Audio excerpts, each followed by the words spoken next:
what is this? Is this real life? Is this the Florida is this the Florida Coach Soccer podcast? Yep. It's been so long. Yep. It's been months and months and months, and now we are absolutely back.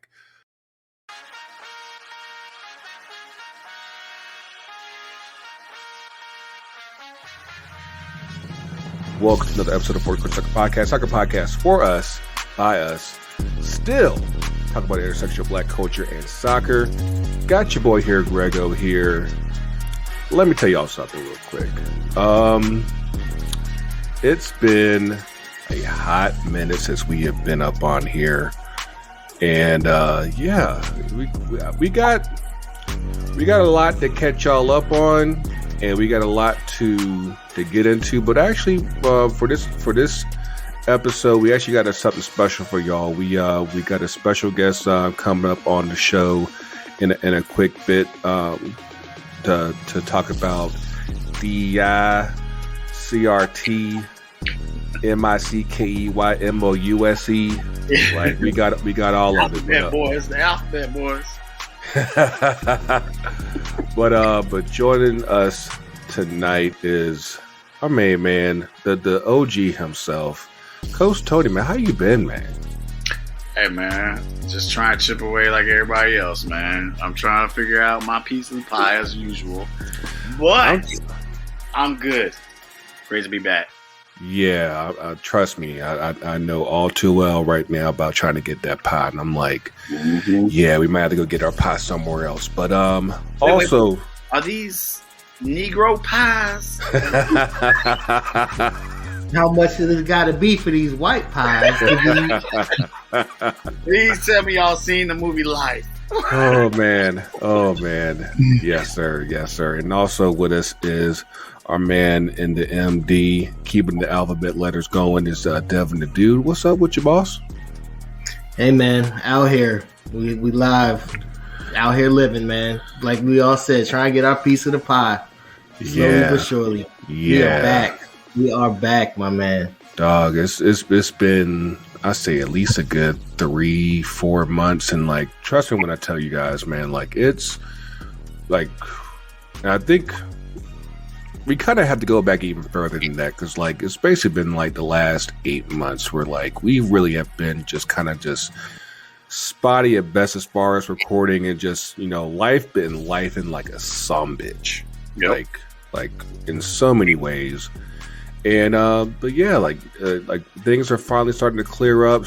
Things are starting to, you know, finally, you know, get back in order. And, you know, we definitely hope that you guys had a great, well, this Black History Month was actually kind of nuts. I like so many people were just trying to come at us on so much dumb shit, and I'm just like, you know, the energy, like, unlike most years, like where it's just like all love during February, this year it was just like people just trying dumb shit. And we just had primaries here in Georgia earlier this week, and we really about to just, you know, have it with these two old heads one more time. I'm like, all right. But yeah, like I said, we'll we actually have 2 episodes coming up, it kind of in relatively in quick succession. We have this episode here, and then we also have another special episode coming up where we go into, honestly, what I feel is probably the biggest soccer story going right now is the U.S. Open Cup situation, all the beef with USL, MLS, U.S. Soccer, all lower league soccer and everything. It's like right now it's just been an absolute free for all, and trust me, we got some smoke for that too. But yeah, I actually wanted to go ahead and set us up for what we're about to go into with this special interview. Coach, let us know who we got on the show today. Yeah, we got Dr. Chris Busey, PhD, with some respect on the name. More letters, yes. He did not go to 8 years of evil school to be called Mister. No, but it's our brother from another. He is the Vice President of DEI with the United Soccer League. And I was fortunate enough to cross paths with his brother at the United Soccer Coaches Convention a couple of years ago.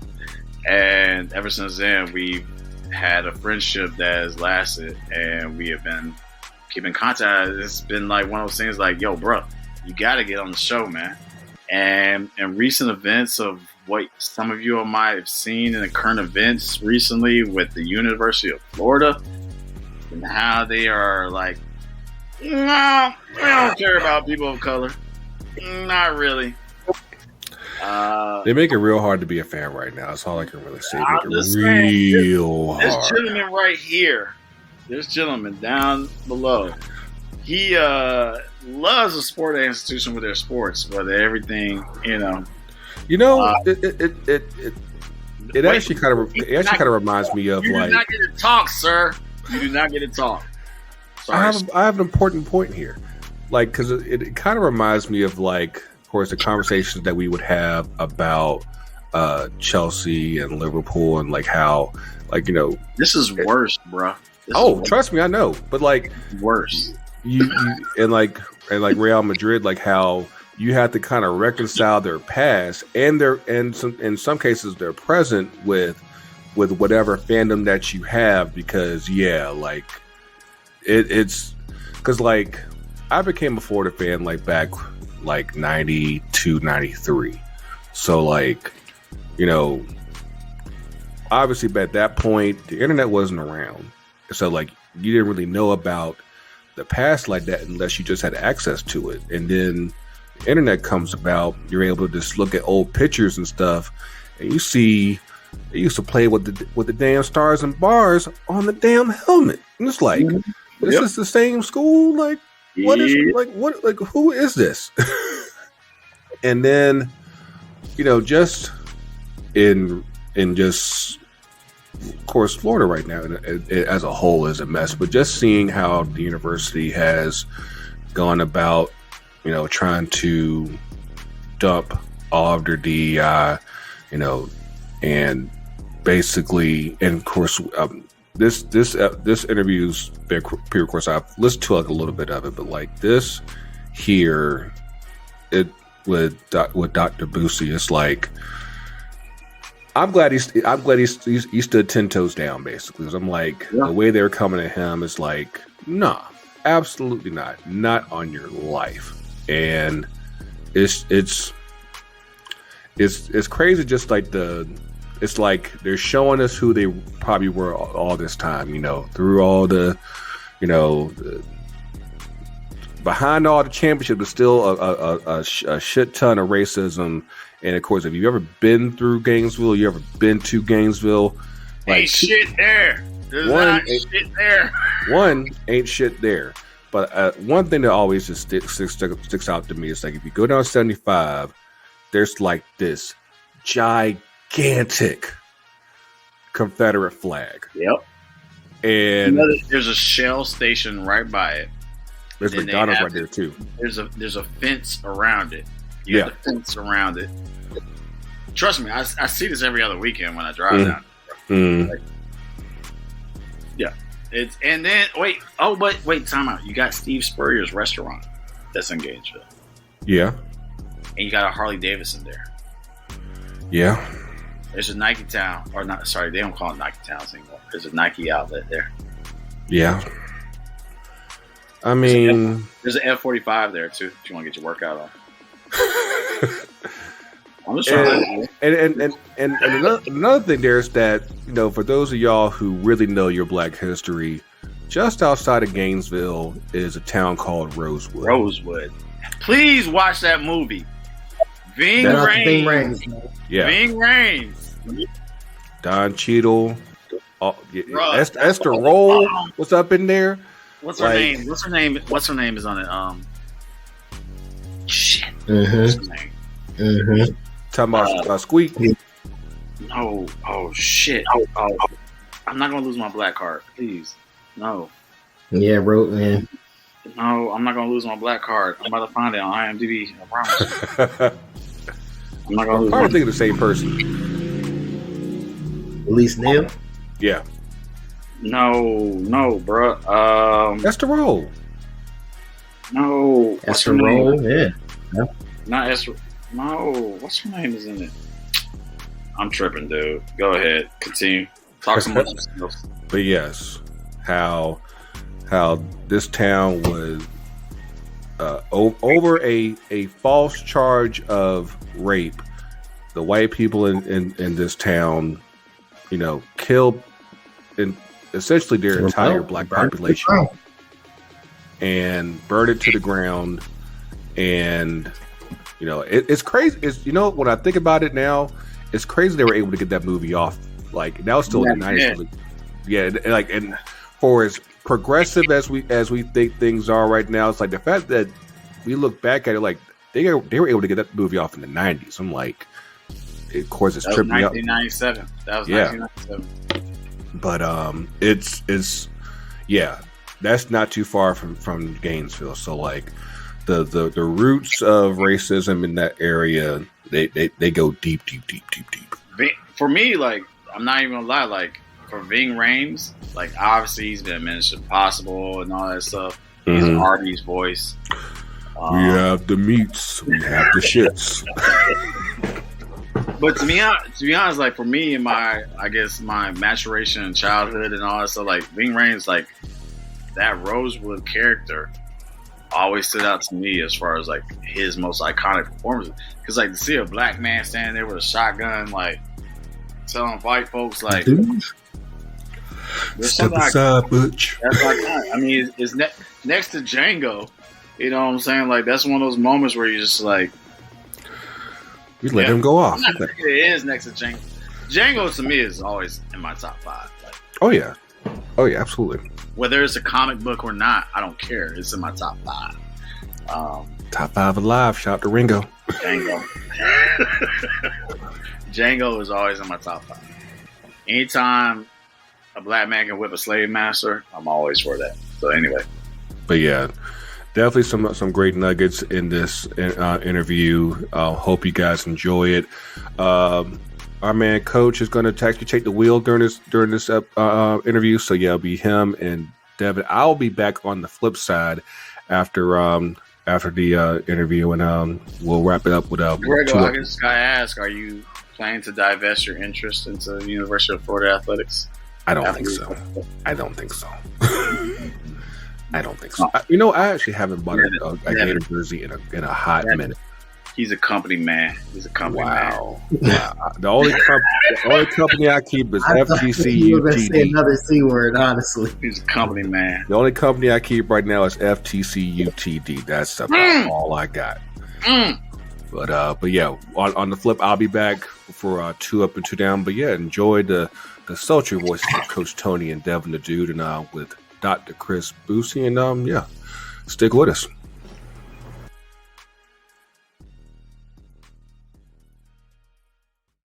Actually, I just thought about that. Like, they need to come up with another series of ghosts, and like he comes from the dead. Because like in those type of stories, ghosts was it Power Kane and Ghost and Tommy. We need them to come back from the dead. So just like that, we coming back from the dead, man.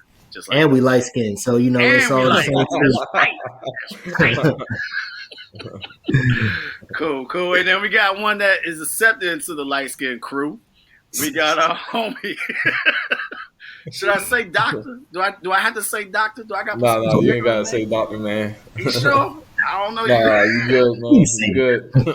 I'm gonna say Coach Chris, because to me, in my eyes, you still a coach and always will be a coach. But we got absolutely, man. Absolutely. USL. And for you all don't know, Chris and we met about almost it's been a year and a half ago now. Almost 2 years. Yeah, almost 2 years. And the way he and I crossed paths is that we met at the United Soccer Coaches Conference up in Philly, and we just randomly literally crossed paths. Yep. And kicked it, talked, broke some bread, had some drinks. And I gotta say, ever since that moment, I've been like, yo, I need to stay connected to this brother, because there's one thing where for me, I don't know about you, Devin, or everything, but I feel like Chris is a brother that is like, I joked with you earlier, Chris, but I really mean this, man. You a trailblazer in the hood, man. Like you Appreciate that, bro. You are taking on shots, some Kevlar shots.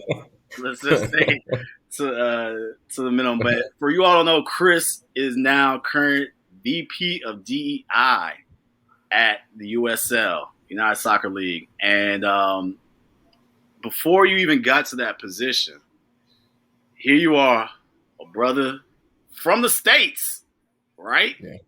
Born, you don't have no Caribbean descent? No, not that I know of. Are you just regular old African American? As far as I know, I don't know pops like that. So right. Look, it could be something. It could be something, but could be. We don't know. Yeah. On my mama's side. So I have to ask, man, what was your journey in getting connected to this beautiful game that we love so much?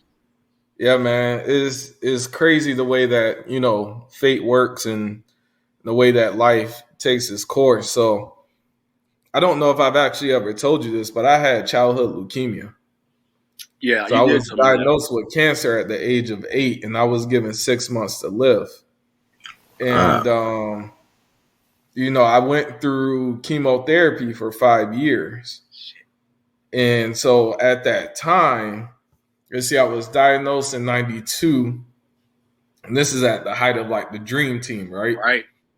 And I'm going through treatment. So at the time, I couldn't go to school, actually. So 92, you were, what, 8 years old or something? 7? Yeah, I was 8 years old. I was diagnosed that summer in 92. And then I'm in chemotherapy treatments just like for 5 years. But those first 2 to 3 years of chemotherapy treatments were really intense because my leukemia was really bad. So I'm spending 3 to 5 days in the hospital at a time. You're not even allowed to really go to school like that because your immune system is done. So you know, something like the chicken pox could do you in. Yeah. Yeah. Crazy. So I say all that to say, man, like the 94 World Cup, like I don't remember specific players, but I just remember being a young kid who was never introduced to soccer, but was watching Brazil. And I was like, yo, them black dudes can ball. And it was like they play soccer the way that the dream team plays basketball. Good way to put it. That's a good analogy. And yeah. And that's what really hooked me, man. And you know, where were you at this time? Were you in Florida? Where did you grow up as far as so I was actually in DC at the time, man. Okay. So you were in a host city. DC was a host city, right? Yeah, DC was a host city, so it was big, man. And actually, I mean, there were athletes coming into the hospitals because, you know, they want to visit youth and stuff like that. Right. But I'm not from DC, so I was born in Rochester. Okay. It's a crazy story, man. I was born in Rochester. My mom had me, you know, kind of straight out of high school. She joined the military. I didn't move in with my mom until 2 months before I was diagnosed with leukemia. But because she was in the military, they flew me straight to Walter Reed. Shit, yeah. And that's how I ended up in DC. Gotcha. So it's not that we had connections to that area, at least at the time. Interesting. Yeah.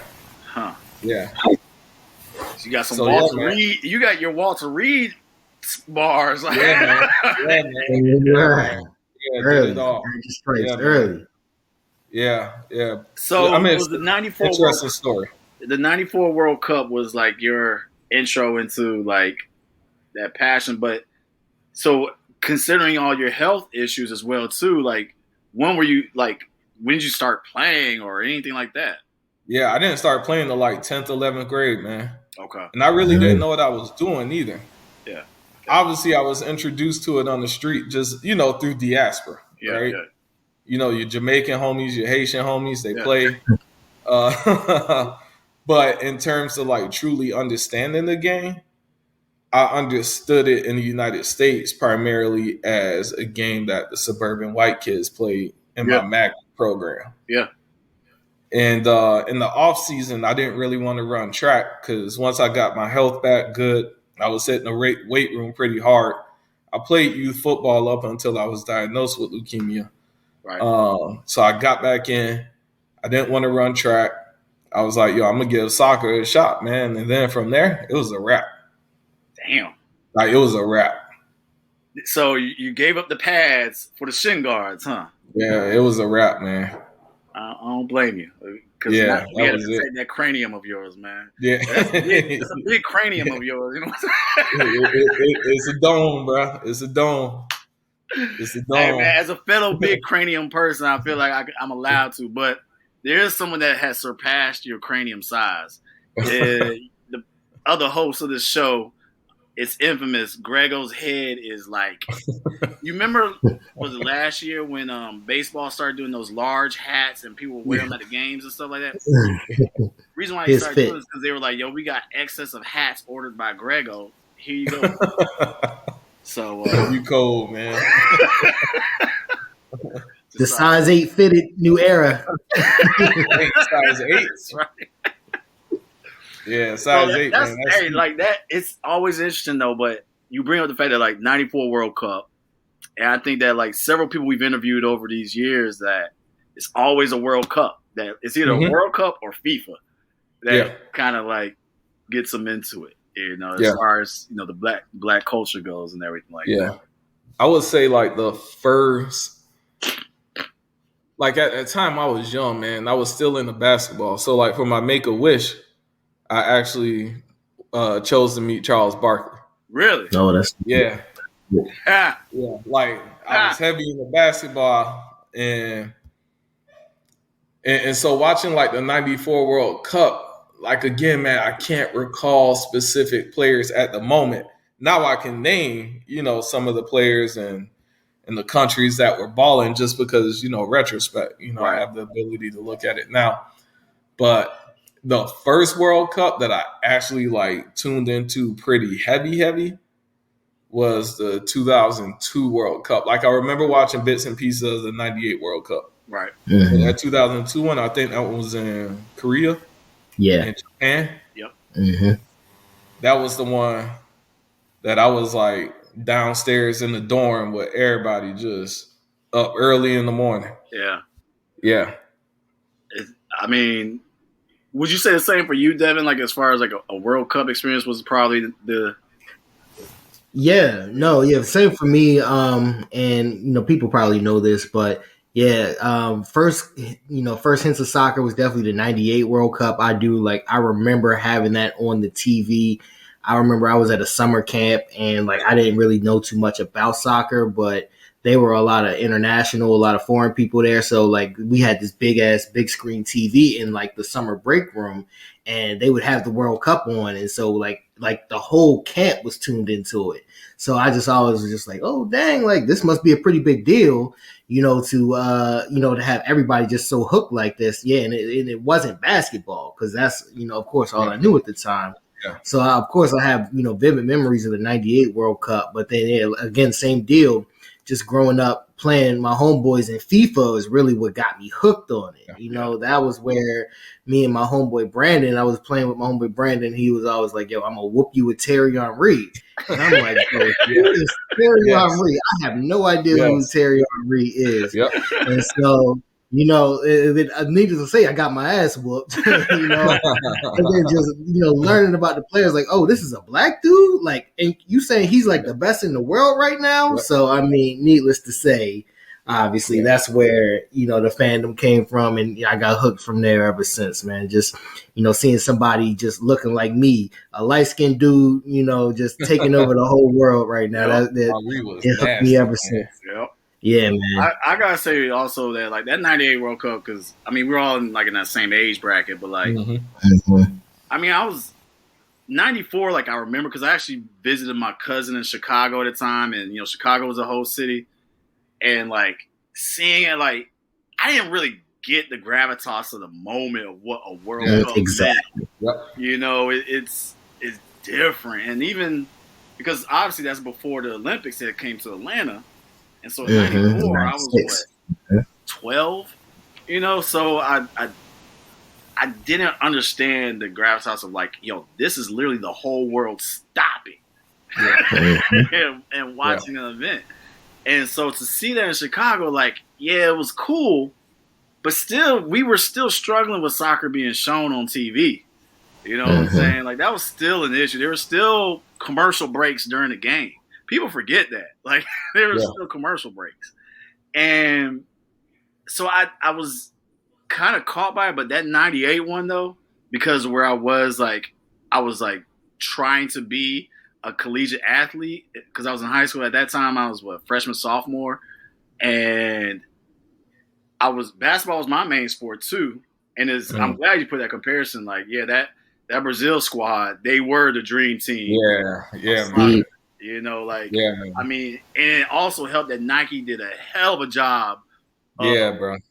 You know, making that story and all their ad campaigns. Yeah. You know, Nike just cashed in and did it right with that whole Brazil squad, you know. Yeah, they did. So, like, I think that was the other part, but I remember, like, I don't know if y'all did this, like, you know, obviously we had posters and stuff in the wall, on the rooms and stuff like that, but I would make those collages, and this is the whole thing of me going to the Barnes & Noble, getting all those soccer magazines, and I was cutting out all the Henrys and Fabian Barthez and Zidane and all. I was cutting them all out and putting them on the wall and making the collage, put them on the wall, and especially any goalkeeper, because since I was a goalkeeper, but like that 98 World Cup, man, I think that was the beginning of the love, and then when I got to college, that was when the love happened. You know what I'm saying?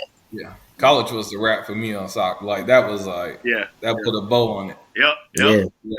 No, same, because I actually had homeboys in our dorms and we would all play FIFA, and like, you know, it was just a small group of us, but we was in the dorms every day, every night with it. So it definitely sealed it.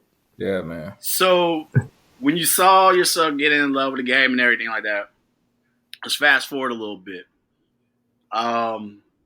Did you ever think that you would be where you are working with the game of soccer? No,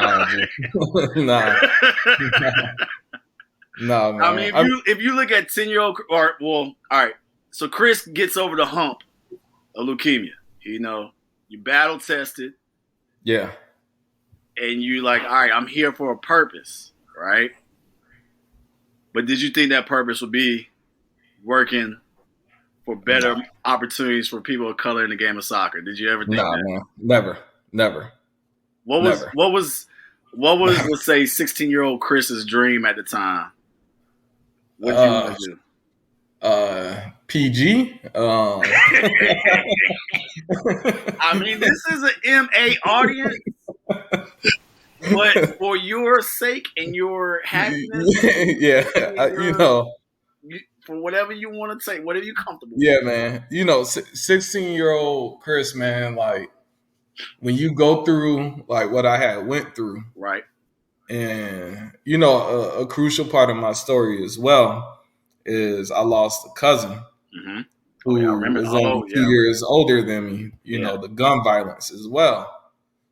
And so, kind of coming off the heels of that, it was like, man, I want more for myself. Like, to your point, battle tested, been through it, have seen some things and witnessed some things that no kid that age should have to witness. Right. So at that time, man, like, my mind was geared straight towards college. Like, there was no doubt about it. And I was doing like Upward Bound at the time. Yeah. And my family had relocated to Savannah. Yep. Because that was the military. Once I get through the chemo treatments, my mom gets stationed down in Savannah. So I'm going to high school down there. Doing Upward Bound at Savannah State, man. Like, I just had one goal in mind, and that was college. Now, did I have a plan of what to do once I got to college? Come on, man. Nah. Who does? I mean, if they do, they bullshit. One step at a time. One step at a time. Yeah, man. So I was just living, honestly, man, just, you know, grinding, doing well in school, doing well in sports, just trying to be a good citizen of my community, man, and just really wanting to figure life out, truthfully, man. So But working in sport and soccer, actually, I won't say working in soccer. Working in sport was definitely top of mind for sure. No. Yeah. I mean, I think that was kind of the magnetic attraction that I had. I was like, yo, this dude, he's got a similar kind of, I don't know, just ambiance of you as far as like whatever the sport is. Like, I'm trying to do some good with this sport. Yeah. And the part that I have to definitely leap to now is that, all right, so when I met you at the time, you were high school coach, right? I was coaching club at the time. You were coaching club. You were coaching club at the time. Yeah. Down in Florida. And as we know, Florida Man and all that stuff like that, there's a real thing. It is real. I hear they're having TV shows and competitions now for Florida Man. Did y'all see that? Like, they actually like trying to. I ain't see it, but I believe it. I believe anything that comes out of Florida at this point. It's wild down here, man. It's one of those things like I'm surprised, but I'm not. You know, like, and they're actually going to have like I think Florida Man games or something like that. And it's one of those things, like, especially as a black man, you're like, ooh, where's that line of where are we going to get the racist? And you know, people going to watch it. People going to watch it and eat it up. Ooh, y'all are treading that line. It's coming. It's coming. You know it. It's. I remember when Daniel Tosh had that stand-up, he was like, you are 2 years away from being a rally. You know? And I feel like that's one of those cases with that show. You're like, ooh, I heard a little too many yeehaws. But all right, so tell us and walk us through the path and journey of you being a club coach in Florida. But Chris is not only an athlete, he is also a scholar, people. Hence the doctor, the PhD.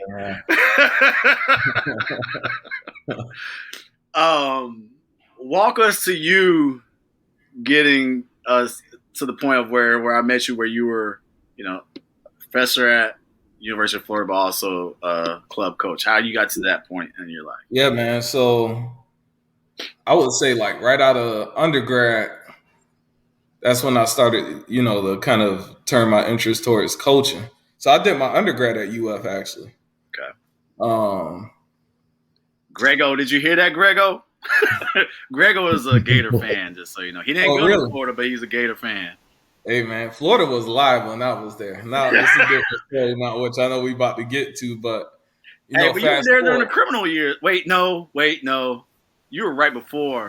I was right before that. Yeah, you were right before. I mean, like, my last year was Urban Meyer's second year. So I was there. I was definitely there, like Joakim Noah, Al Horford. Yeah. Like those boys. So they were my neighbors in my dorm. So I was there for that first basketball championship. I graduated, then the football team won it, then the basketball team won it again. Yeah. It was. Yeah. I just thought about it, man. Like one of my childhood friends who I used to play basketball against, he was playing linebacker at the time. He was my year. He finished in 2004. Travis Harris? Yep, Travis Harris. Yeah. I grew up with Travis. Harris. Yeah. You remember him? Yeah.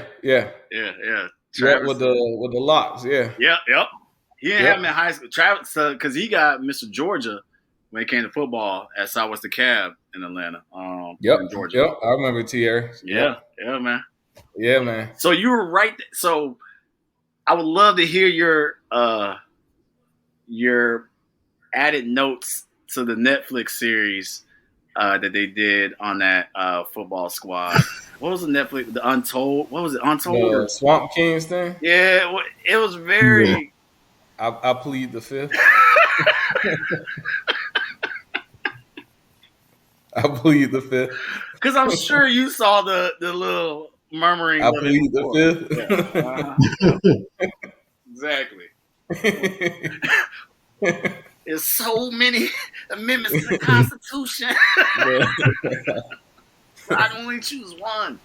Yeah, I saw some stuff, man. All right, so go to UF, do your undergrad there. Yeah, man. So, the fast forward, 2017, the opportunity came for me to go back to UF. They had recruited me to go back as faculty before then I was at Texas State University. Okay. Down in San Marcos. We was living in Austin. Did I want to go back to Gainesville? Not really, man. I don't know many people who dream of moving to Gainesville. No slight to anybody that's from Gainesville. It's literally just the college, really. That's it. Yeah, exactly, man. But with my family being down here, and also, I felt kind of called as well. Okay. Because as a first generation college student, it was a handful of black professors that I had. It was only like 2 or 3 who were like, man, you got some potential. Why don't you go to graduate school? And I'm like, what's graduate school? Like, I didn't even know what that was. So I felt like I had the opportunity to pay it forward. So when I moved back to Gainesville, I started coaching club in Gainesville. And there's some decent soccer in Gainesville, man. It's actually kind of slept on a little bit. But the problem is it's small town, and it's transient. So let me ask you this, because obviously I'm getting familiar with the soccer atmosphere in Florida, and I had taste of it as my high school career. We actually used to go down to play schools in Tallahassee, the McClays, and I can't remember, it was some other private school.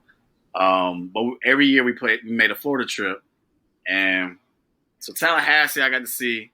Never saw the Gainesville. Obviously, I'm seeing the Tampa stuff right now, but obviously Miami is, yeah, bro. Yeah, Miami ain't no joke. It's different, bro. It's different. Them kids, golly, like I'm seeing those Miami teams playing these Tampa teams. I'm like, damn, it's different. Dusting them. They are, Devin. Let me tell you.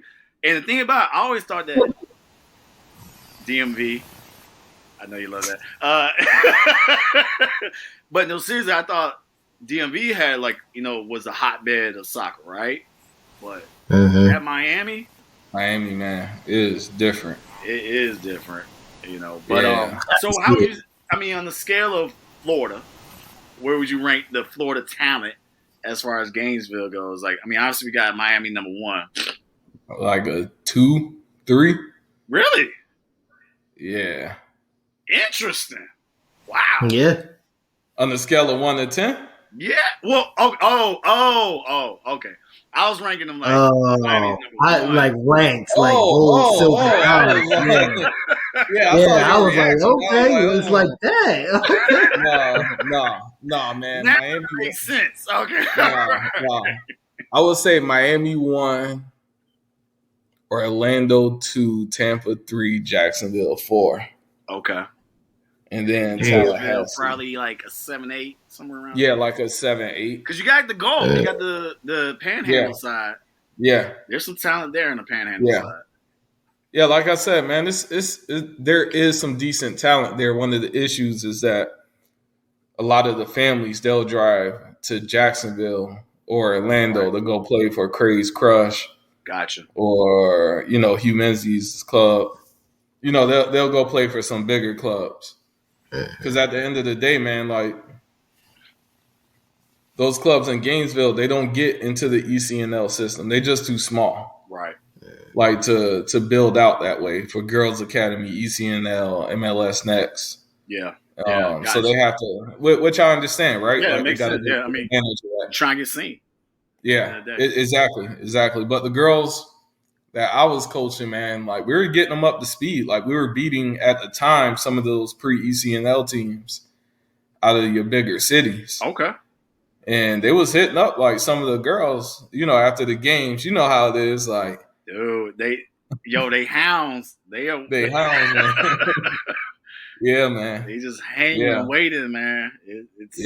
It's weird, isn't it though?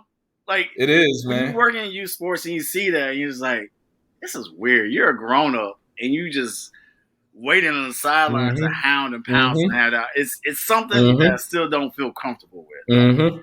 Yeah, man. Something weird about it, but yeah, man. But I was coaching and teaching and researching all at the same time, man. And so you're researching, right? And so I think this also is starting to go into the pathway of like where you are. So you're researching, right? What is the younger Christopher studying and researching at this time? Yeah, critical race theory, man. Say it with my chest, man. I don't shy away from it. Like I studied how CRT started. Really? And its formation as a legal framework that then kind of dissipated into or was disseminated into other disciplines. Huh. Yeah, so I can tell you like the very beginnings of it. Like I know CRT like the back of my hand. So all right, what got you into that? I mean, like as far as like, was this PTSD from something else, or was it just no? I mean, we're all as people, we're carrying our own traumas. You know what I'm saying? Yeah, absolutely, man. Yeah, I think that was a part of it. To be honest with you, and I used to tell my students this because, like, my parents' generation, they didn't necessarily grow up like critical of the world around them. Some of it, I can understand, like they're just trying to eat. And so some of the things, that I was told, like, hey man, just keep your head down, keep going. And did they mean anything by it? No, not at all. So when I was first exposed to kind of like just race theory in general, it was like, man, I'm seeing the world differently now. A lot of the things that I was told about just keep working hard, you'll get there. And I'm like, bro, I'm working as hard as I possibly can. And I ain't there. Exactly. This equity thing, I thought we were supposed to be. Yeah, man. No. Yeah.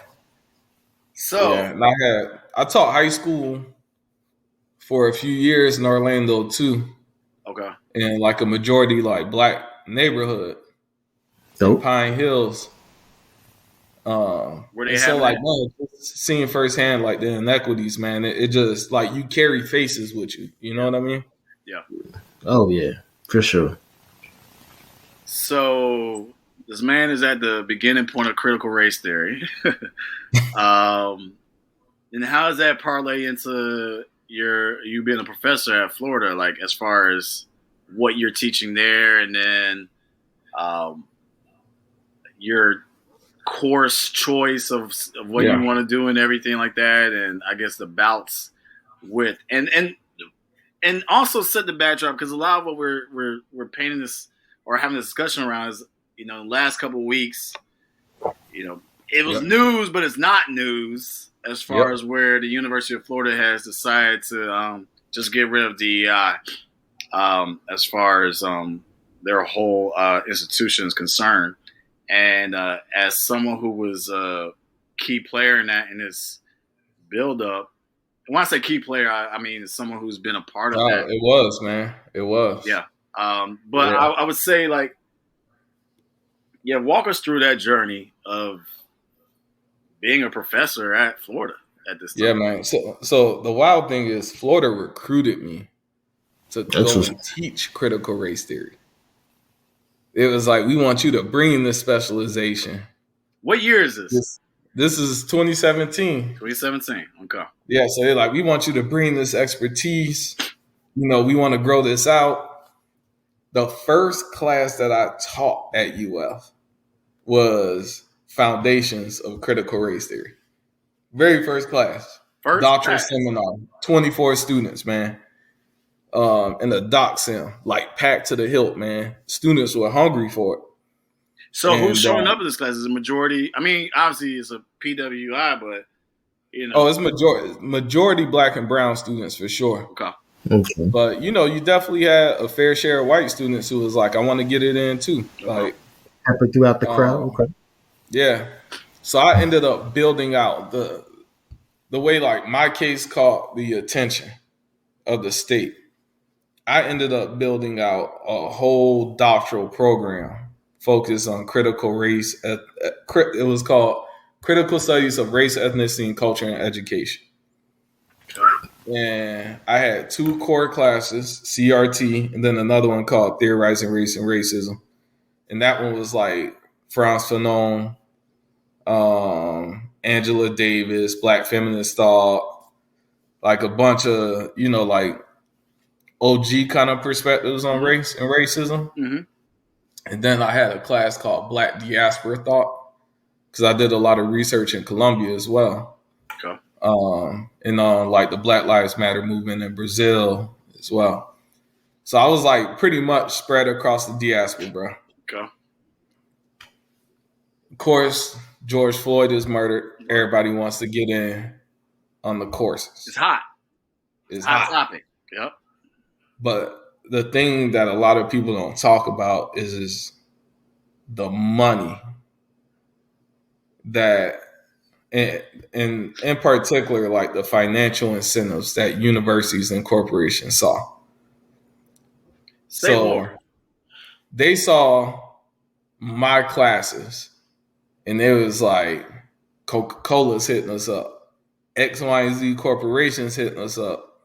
They want their employees to get, anti-racist training. Yeah. And they can come do it at UF. So can you take what you do and turn it into a non-degree seeking certificate of about 12 to 15 credit hours? Woo! So let's backtrack. I really wish I was in your mind at that time. Like, what the hell you were thinking? Like, at this one point, you're like, yeah, this could be a great opportunity. That seems like I'm getting pimped out. Yeah, I knew. I knew what it was, man. I knew what it was.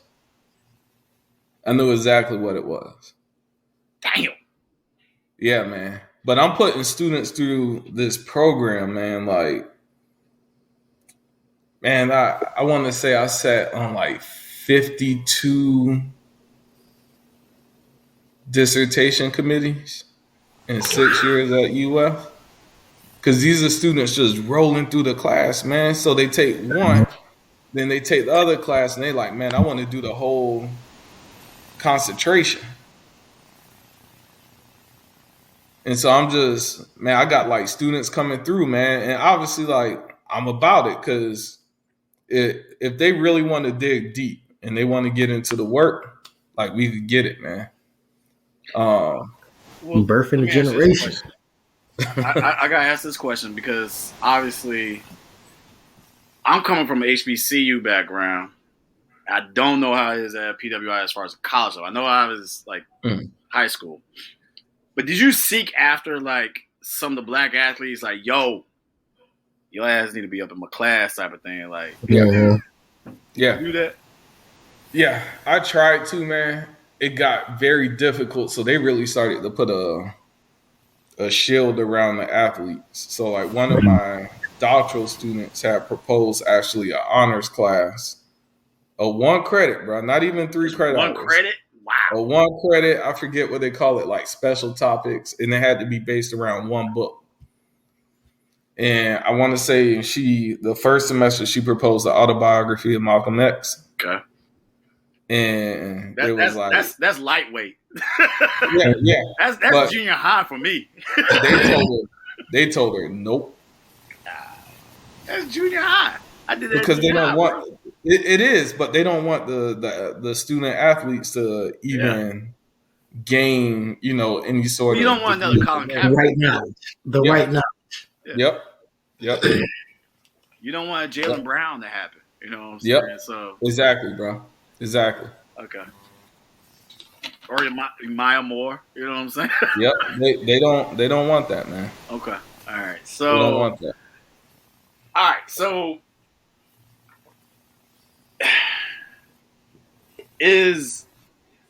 was anything as far as like when you were talking about the aspect of like, the Caribbean diaspora that you were kind of chasing as well too, or South America in there? First of all, I got to ask, did you watch Henry Louis Gates, Black in Latin America? Yeah, Black in Latin America? Yeah. What were your thoughts on that? I'm just curious as to what you're. So that film, man, is actually heavily critiqued. that whole series, as well as his book, is very heavily critiqued by a lot of scholars of the African diaspora. Mm-hmm. Because there's this concept called surviving culturalisms. Mm-hmm. And he would base a lot of like the diaspora connections on those surviving culturalisms, food, music, right, things of that nature. And it's critiqued because it's seen as like less political. I think personally it served its purpose. Yeah. But that's academia for you, right? Like if you don't say it the way that they say it, or, you know, if you're not as critical as they want you to be, they're going to let you know about it. Yeah. It's interesting to say, because we have an internal family discussion about Henry Louis Gates a lot, because obviously he's done so much for the culture and everything, but and at the same time you're like, bruh, because he's so especially Ivy League influence. Mm-hmm. Mm-hmm. And it's almost like sometimes you feel like he just skims over the HBCU aspect of history too. Yeah. And you're like, wait, just like what you said, like he's bringing up these great issues, and at the same time, it's like, I wish it would just, And I appreciated the series as far as the big picture, like you said. Yeah, same, man, same. So, you know, you're getting your Henry Louis Gates stuff going on in Florida. So let's talk about the drama. Yeah, man. The fallout. Yeah, man. Now, this is where this is where we go viral, where the clicks start happening and everything. Walk us through about now. The fact that you're laughing about it now, not laughing, but the fact that you can chuckle about it is like you can joke about it now. Yeah. But some serious BS happens. Yeah, man. Because of what you were doing. And walk us through this next phase as well. Yeah, man. It was traumatic at the time. And I think when we first met, I was kind of on the heels of that. And so you were kind of meeting me like, you know, still deep into like the feelings. Yeah. And the aftermath of it all. But, you know, essentially, man, like the state came after me. Like I was called into meetings with university lawyers, and I was told they know what you teach, when you're teaching it, how you're teaching it. Like they had pulled my syllabi without me knowing. Now, granted, we are forced in the state of Florida to submit our syllabi anyway. Okay, yeah. I mean, most state schools. Yeah, I mean that's almost par for course. Yeah. Yeah, but you know, I was told specifically I need to change the name of my classes and of my concentration, or I'm going to bring undue attention to the university and to the college. Wait, that's going to be the undue attention? Wait, time out. Let me get this right. That was the straw right there. That was yeah, man. That was the straw. You heard me right, man. That's what's going to bring undue attention? Bro, this is what they told me. I was told, man, and you also keep in mind, I'm also on the heels of tenure. Like, getting tenure at a school like UF, man. Like that's a state school like UF is huge. Major. It's huge. And how old are you at this time? I mean, yeah. Let's see, 17, 21. Hold on, man. You got me doing the math, I'm bro. sorry, man. My bad. You weren't a math major. 36, 37. All right, so you so like you're at that point where like, yeah, this is where my career takes off. Yeah, man. Yeah. I'm working on a book at the time. I'm doing research at the Schomburg Center for Black History. And you got kids and a wife at home. Yeah, man. And all this comes down. So I told him, I'm not changing anything. So, like, that's not how it's going to work. And we get into some back and forth, and I'm bringing up to him too, like, just 9 months ago, y'all was asking for this. Right. Banging on your door. Banging on my door, man. Like, turn your classes into a certificate, man. Can you give a talk here or here? To this? Can you add Adidas to like? Wow, that's it.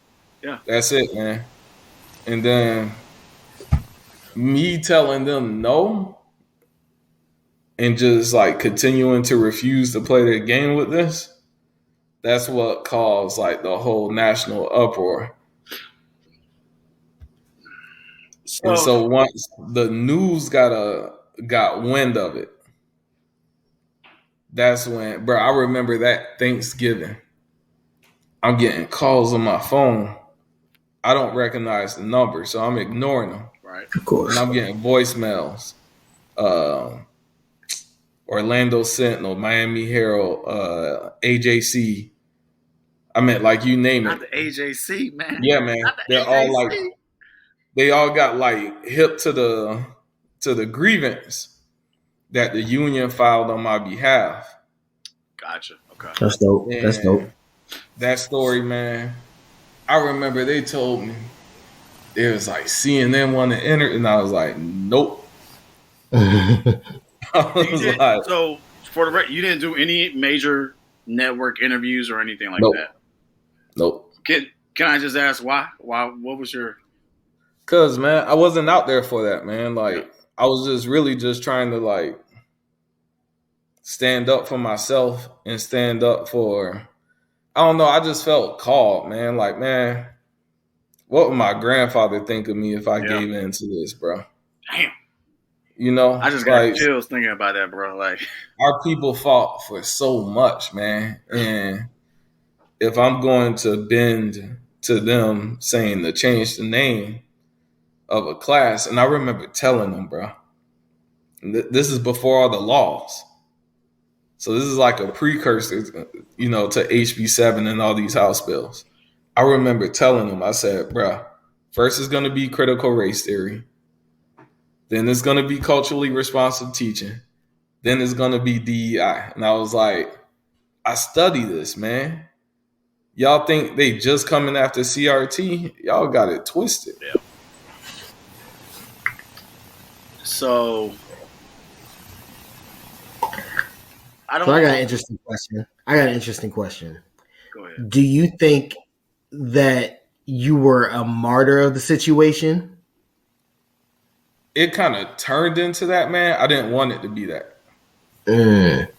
But I do think it kind of turned into that, man. And that's not like what I was looking for. Yeah. Because I'm also like conscious of me being like a black man and that whole righteous blood narrative. You know what I mean? Like, I don't want to contribute to that, man. I'm just, like I said, I'm just out here, man, like trying to fight for. Do your job. Yeah, doing my job and trying to stay true to, what our people fought for, man. So I'm trying to keep, mindful of everybody's time and everything like that. But obviously we can go days talking about this, but and there's a point in time where, I'll feel you have an actual like safety issue when this comes into play. Yes. As far as like, oh, for sure. You have a governor there that he definitely stands by his government workers, no matter their color, right?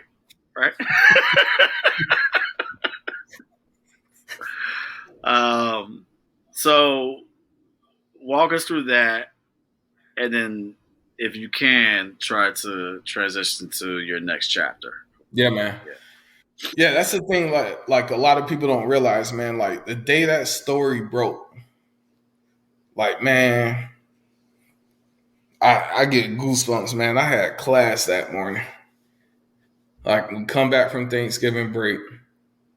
I'm telling the union, man, like I ain't talking to the press, bro.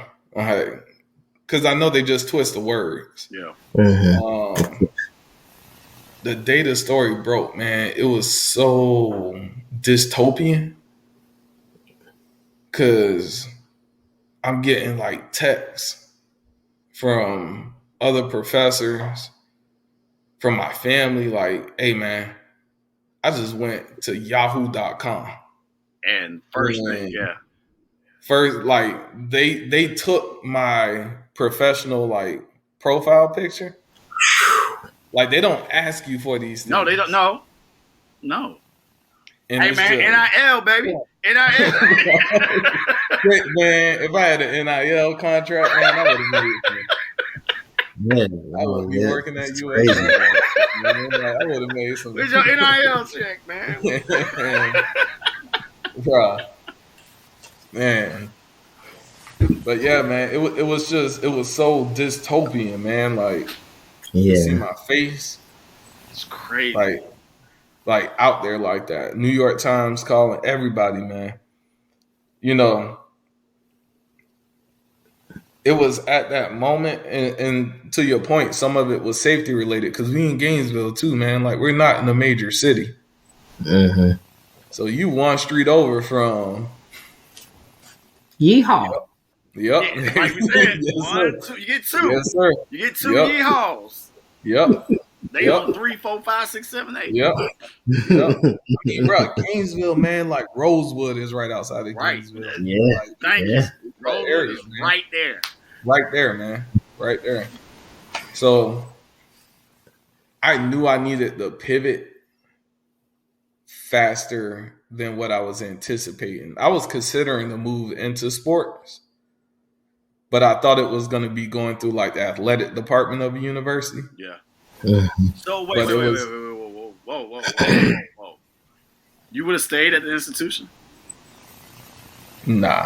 Oh, okay. All right. Nah, G. I thought you were saying there was no way. There was no way possible at that point. No. Yeah, okay. Nah, there was no way. Another institution's AD. Okay. Yeah. Gotcha. Yeah, and it's still something I'm interested in because I love working with youth, man, and being around, young student athletes. We can raise up the flagpole if you want us to. We can do that. But yeah, man, that's it. It expedited something that was already kind of sitting in the back of my mind that I was already kind of making moves towards. So when this position came open with USL, I saw this as like a ripe opportunity to step, 10 toes into soccer. Like here I am coaching club. I'm very familiar with the issues facing, the sport in this country as well as globally. So I saw this, man, as just like a seamless way for me to continue to do that work. Did they seek you or did you seek them? I applied for the position. Like I saw the position and I applied for it. So that's awesome. Okay. Yeah. I was wondering that. I mean, I will never forget, like, it's crazy how, like, fast, like, because I met you that January, and I think by that March, stuff was changing. Yeah. It was quick, man. Yeah. It was quick. Like, it needed to be. Yeah. It did. Yeah, exactly. It needed it. Health and safety purposes. Yeah, man. So for the audience and everybody, just so you know, it goes from being a professor at University of Florida, and then he becomes was it advertised as VP of DEI? Yeah, it was. Okay, all right. So that's what I was also wondering because. So I guess that's the other thing. So now we get into the soccer side of things. All right. Yeah. Now here we got the USL, a storied institution within the the pantheon of U.S. soccer. Like the USL has a lot of great history with soccer and its development in the course of its contribution to the game. Whether you like it or not, it has been a key point to it. And here this opportunity is presented. It still is. Yes, it still is. This opportunity is presenting itself where you are here now, VP of DEI for the USL. Obviously, we didn't really dive into it, but we talked about like obviously what happened with 2020 and we know all of what happened as far as like there's a lot of reactionary movements happening as far as these institutions from, like you said, from the institution you're teaching at, the institutions wanting to say, hey, we're a big corporation. We want to be a part of this because we care about black people.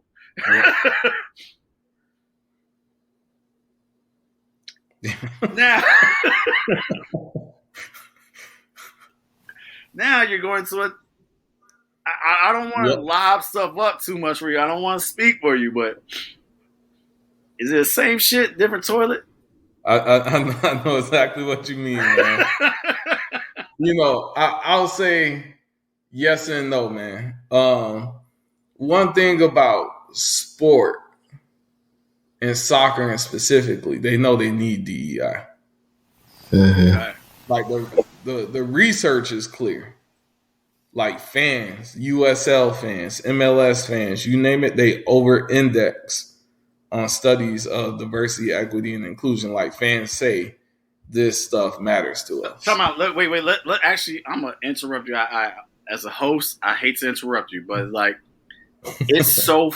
I mean, we're talking about DEI, UVB DEI, and we're assuming our audience knows everything. But here's the thing: like when I talk to my parents and my aunts and uncles, that they're that generation that went through the civil rights movement. They did. Yeah. They literally shed blood.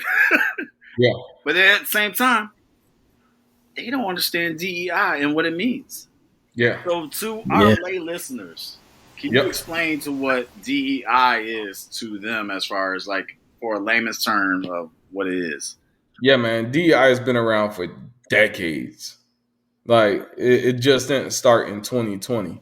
Absolutely. But essentially, it was a way for corporations to respond to growing political shifts and legal shifts in the U.S. landscape, especially post-civil rights movement. So you got like affirmative action hitting. Yep. You have more black folk coming out of college with degrees. But what you also have is you have a growing black middle class as well. And how do you gain access to those consumer dollars? Well, you put somebody at the table. Wait, right? Is he your brother? Both languages. Wait. Right? Is he like we were talking about, Devin? Like he a brother, but he ain't a brother, or is he a brother? But he know he's a brother. Exactly. Right. Exactly, man. And so that's really kind of like how DEI, really started, man, and really gained traction. And then obviously, man, post George Floyd, it wasn't so much that companies knew that they needed DEI. Some of that was a reaction to what they saw other companies doing, but they didn't know what other function of their business to turn to. They're like, man, like I got employees who are hurting, who are angry, who are upset. There's a lot of political gridlock, misunderstanding. DEI, like y'all handle it all. And so the role right now, man, it's actually been very poorly conceptualized. In the sport as well as the soccer world. So it's interesting. You said like, as far as like where you are in your seat within USL, what give me an approximation of how many players are in the USL, all divisions.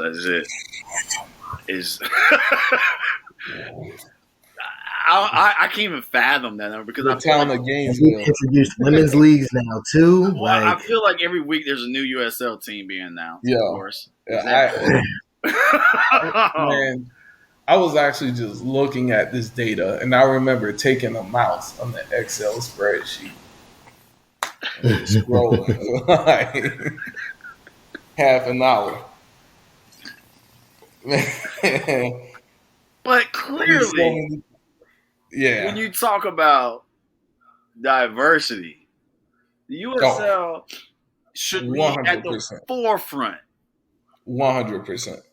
I mean, in a euphoric moment. Like we're looking at a USL that like not only do we support DEI, we are the champions of it, and we are going to do any and everything because we know knowledge that is important to the our constituents and to the people who are involved and everything like that. But it is an important value, just in general, just a way of human life.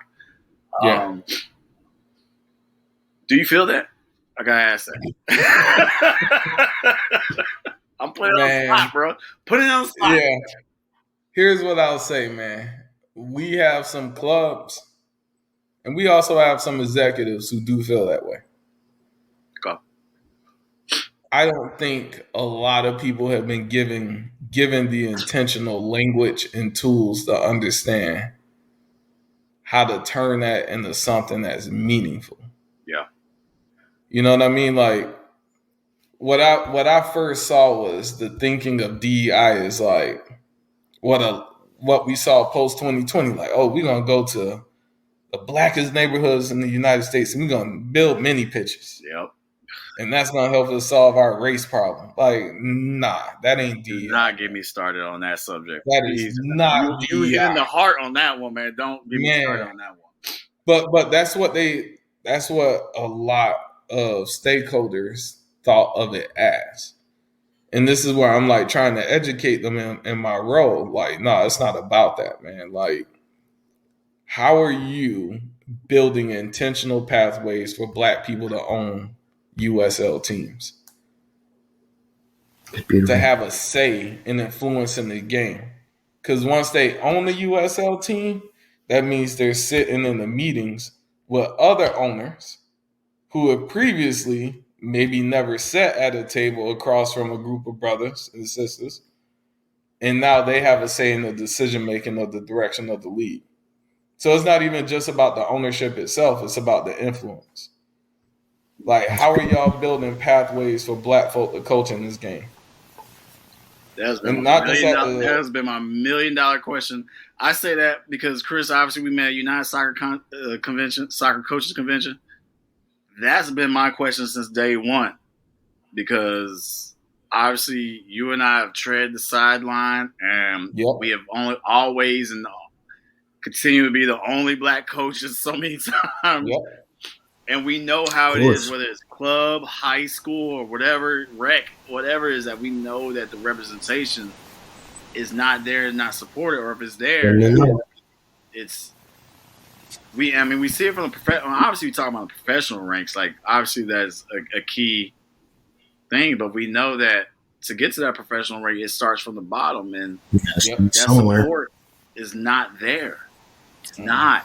It's not encouraged. It's not supported, and it's not understood. And the biases, the implicit biases. I mean, I'm gonna get on my soapbox a little bit, but like the one thing that has always energized me and the why of what I do, I hate that there's that implicit bias that if a white coach with the same credentials as me, but has an English accent, is 9 times out of 10 going to be chosen, trusted, supported, all that more than me as an African American. Who actually came from the same neighborhood as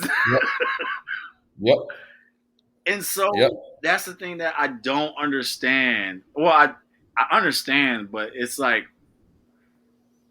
that's a part of why there needs to be DEI efforts. Yeah, that's exactly it, man. Indeed. There needs to be more, like, one of the things I'm arguing for, man, is there needs to be more research behind it too. It's beautiful. Like the NFL, scholars have studied the NFL. I was reading a paper recently. There's a scholar in me, man. This is a 2023 journal article was looking at head coaching hires in the NFL for like the past 4 decades. And what they were finding is when you control for experience, everything you just said, experience, college playing experience, coaching experience, even the positions that they're coaching. Because we already know, like, if you're coaching on the offensive side of the ball, you're given kind of a expedited pathway to a head coaching role in the NFL. Right. You control for all them factors, everything being the same. The white coach is still going to get hired. Still. Absolutely. Faster it's than the a same black thing. coach. I mean,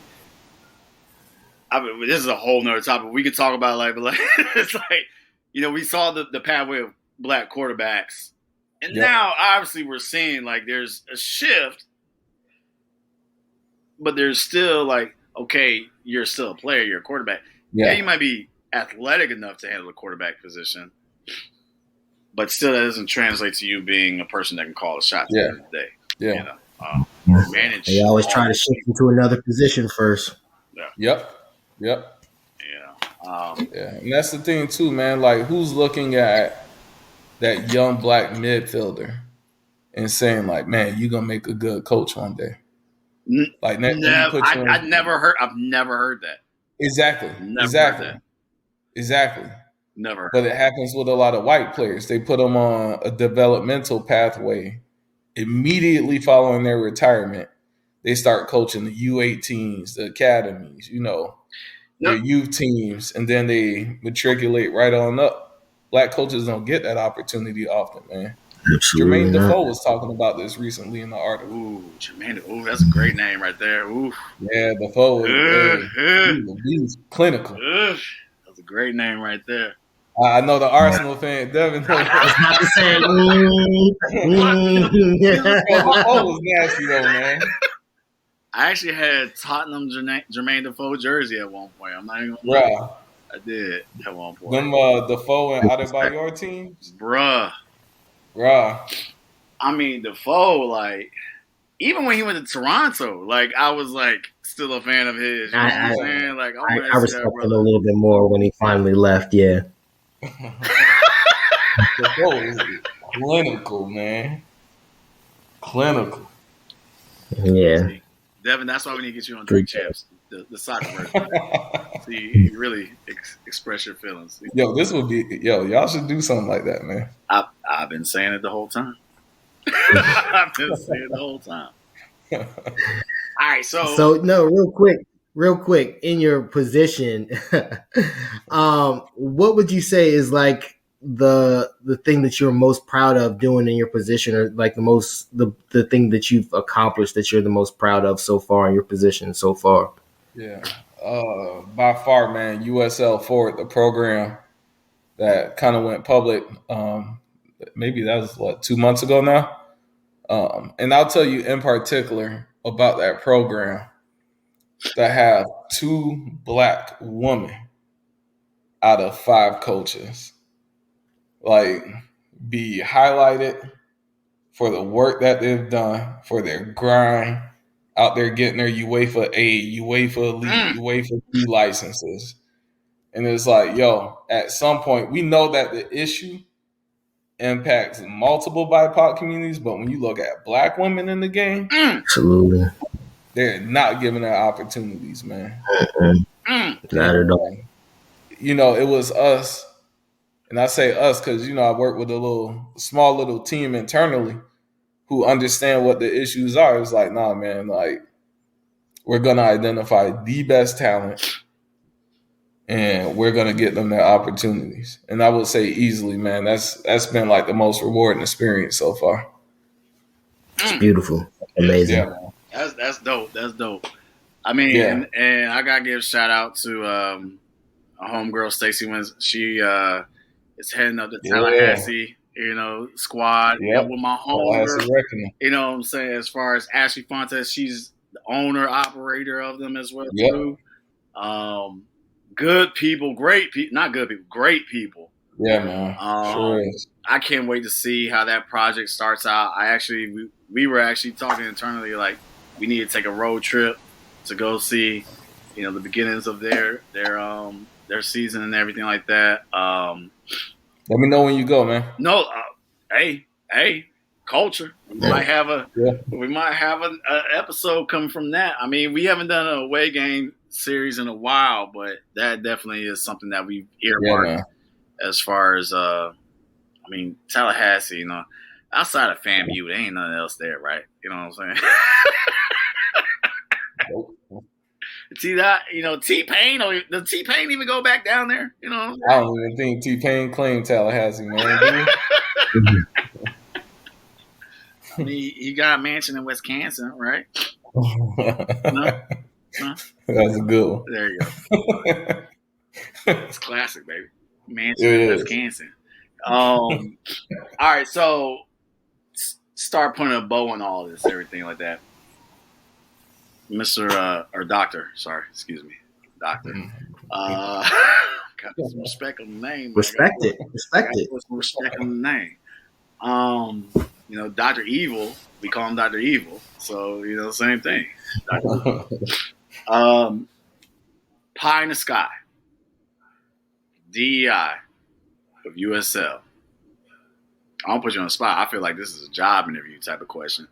Yeah, but, I see what you think, man. I'm like, hold on, man. Pie in the Sky, though. I mean, as far as like the USL is concerned, obviously USL is, God, I feel like every year they're under so much pressure as far as like, what are y'all going to do type of thing. Because clearly USL holds a pivotal place within the development of soccer within the country. Not even world. I mean, let's be honest, world. But as far as your seat in that chair that you were sitting in, Pie in the Sky,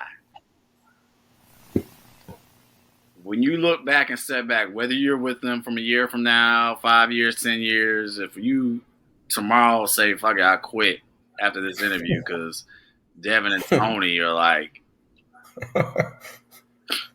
when you step back from this position, what do you hope that your impact is with the USL and your role?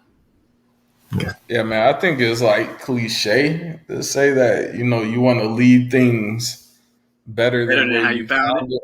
That's I know my kids all the time. I tell that's my kids all the time. Man, I would love, like, I'm big on structures, man, which is why I don't take the traditional approach to DEI, like, oh, we're going to do an unconscious bias training, because that's not structural. Yeah. If I could leave behind a structure that continues to make sure, again, that Black coaches are given their due diligence and fair consideration for jobs, I would say, like, that would be my pie in the sky, man. Like, I want to get to the point, truthfully, we got, 36 clubs currently? I don't know. You tell me. I can't keep up. That's on the pro side. That's on the pro side. That's on the men's pro side. That felt light to me. Yeah. I know. Are you sure? This is just Championship, League 1, 36, if you count Super League, 44. Wouldn't nobody bat an eye if you started a season with 44 white head coaches. Like, nobody want to say anything. I want to get to when we started the season with 44 Black coaches. Bruh. Hey, I still got my licenses. I'm just saying. Bruh, let's get it. I still got my license. Let's get it. Now, my grassroots will expire like last year. I can get it back. Get me so black. See, that's what's wrong, Devin. That's what's wrong. But that's real though, man. Nobody bats an eye at that, man. Like, the NFL been doing that for decades, man. Soccer's been doing it. Like, they made it normal for Wilfred Nancy to be the only one in MLS. They made it normal for Connell Smith to be the only one. Like, we got to get to a point, man, where, like you said, pie in the sky. Let's roll out 44 Black head coaches on the pro side. Let's do it. Damn. Let's do it. That is a pie in the sky. Like, if I were to die the day after that happened, I would be a happy man. Man, who you telling? I would be a happy man. All right, so here's a question that is really going to separate you from your listeners now. This might determine if you got supporters or not. Who's winning the Premier League, Champions League, and then Are you rocking with the U.S. with the She Believes Cup and everything like that? So those 3 questions: who's running in the Premier League? Who's got Champions League? And who's rocking? Arsenal winning the Premier. Woo! Why are you kissing up to Devin, man? Nah, bro. My boy Jeff is a big Arsenal fan. I've been saying it from day one. All right. Yeah. You hear that? We speaking it into existence. We speaking. I'm going with Arsenal Premier. Man, Champions. Champions is a little tricky. Yeah, that was tricky. Yo, as much as it pains me to say it, because I hate this club with every fiber of my being, but it wouldn't surprise me if Real. I knew that's what was coming. I say Real, like they're built for that. Like, bro, Ancelotti's so slept on, bro. Yeah. I also will say that, like, I don't know, it's funny, like, you know, you get your algorithms and everything, what keeps showing up in your timelines and everything like that. You know what constantly shows up in my timeline? Is Ancelotti, when he received the ball, when it was going out of bounds, he was on the sideline, he handled it with his foot and handled it like a G. Yeah. I mean, like, the sauce, man, the drip. Yeah. And he was in a 3-piece, like, like, yeah. Dope, I would man. love to see, and I didn't finish the Atletico match. Did they win today? They did. It went to penalties. Oh, okay. So I left. It was after the Pies goal. Mm-hmm. I would love to see penalties. Simeone get one. So we got okay. He a dog, boy. I love Atleti. Yeah, he's a dog. But yeah, it wouldn't surprise me if all right. So did the U.S. women pull out the She Believes Cup? I mean, are we? Who in there? Canada, Brazil, Japan. Yes, those are the 4 with us. Yeah, they probably pull it off. Okay. I mean, as far as the DEI efforts, I mean, I got to say it's definitely dope to see that, like, heck yeah, the sisterhood just like it's looking great. Yeah, man. I mean, what 10 black women players on the roster of 23? Bruh. Something like that. Yeah. It's a beautiful thing.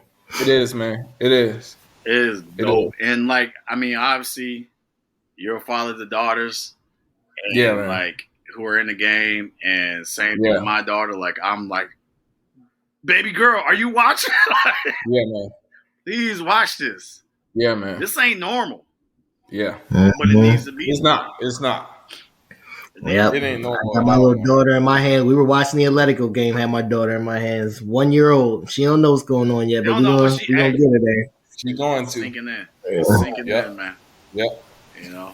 Yeah, man. All right, so Chris, thank you so much, man. Yeah, no doubt, man. Appreciate y'all having me on, man. As big fans of yours for a long time, and you know, obviously we in your corner. We're not in your circle. We're in your corner. Likewise, man. Appreciate that. There's a difference. I hope y'all understand is we in your corner, man. So like, if a governor starts tripping on you, if another owner starts tripping on you or anything like that, we got you. Just say the word. Appreciate it, man. Well, hoo, you know how we get. You know what I'm saying? We call them up. We'll come up with we showing up with black Air Forces. We ain't showing up with white. We showing up with black Air Forces. No, like my boy Earl Spence. Black Hey, bro. You know it's different when we show up in the black Air Forces. That's when you know one. Right. When they show up with the black forces, that's when you know one. Just saying. You know you got us in your corner. With the is gun there bottom. anything that you want to let the culture know about that's coming down the pipeline? Man, we got some more stuff, man, that we working on. Further building on USL forward, man. Really trying to make it even more real, you know? Okay. Trying to take it to the next step. So I would say, man, just like keep your eyes open, because we are doing some big things, man. Like, we are getting the buy-in that we need, and can people check that out somewhere? Is there a link or a website or somewhere that people could check out? So I mean, it's USLsoccer.com/USL forward. I think that's the URL. If not, if you just go to uslsoccer.com and if you click on the impact and inclusion tab, which again, man, like even that, having that on the main page, that's huge. Is huge, man. That is huge. Like I understand. Like trust me, I know. Like when you get an actual page representation, came a long way. Yeah, man. Yeah, that's huge. Yeah, man. Hey, Chris, brother, you are always a part of the culture here, man. You're always welcome. You're always a contributor. You're always just a friend of the program. So we thank you. We appreciate you, and we always in your corner, man. Thanks so much, man. Thanks to Dr. Busey for chilling with Coach and Devin. Sir, what we're not going to do is talk about my damn head. First of all, we need a gator chop to that head. Oh, God. Really? I don't think there could be a gator chop to that head because of how big that head is. You know what? The gator get his mouth around that head.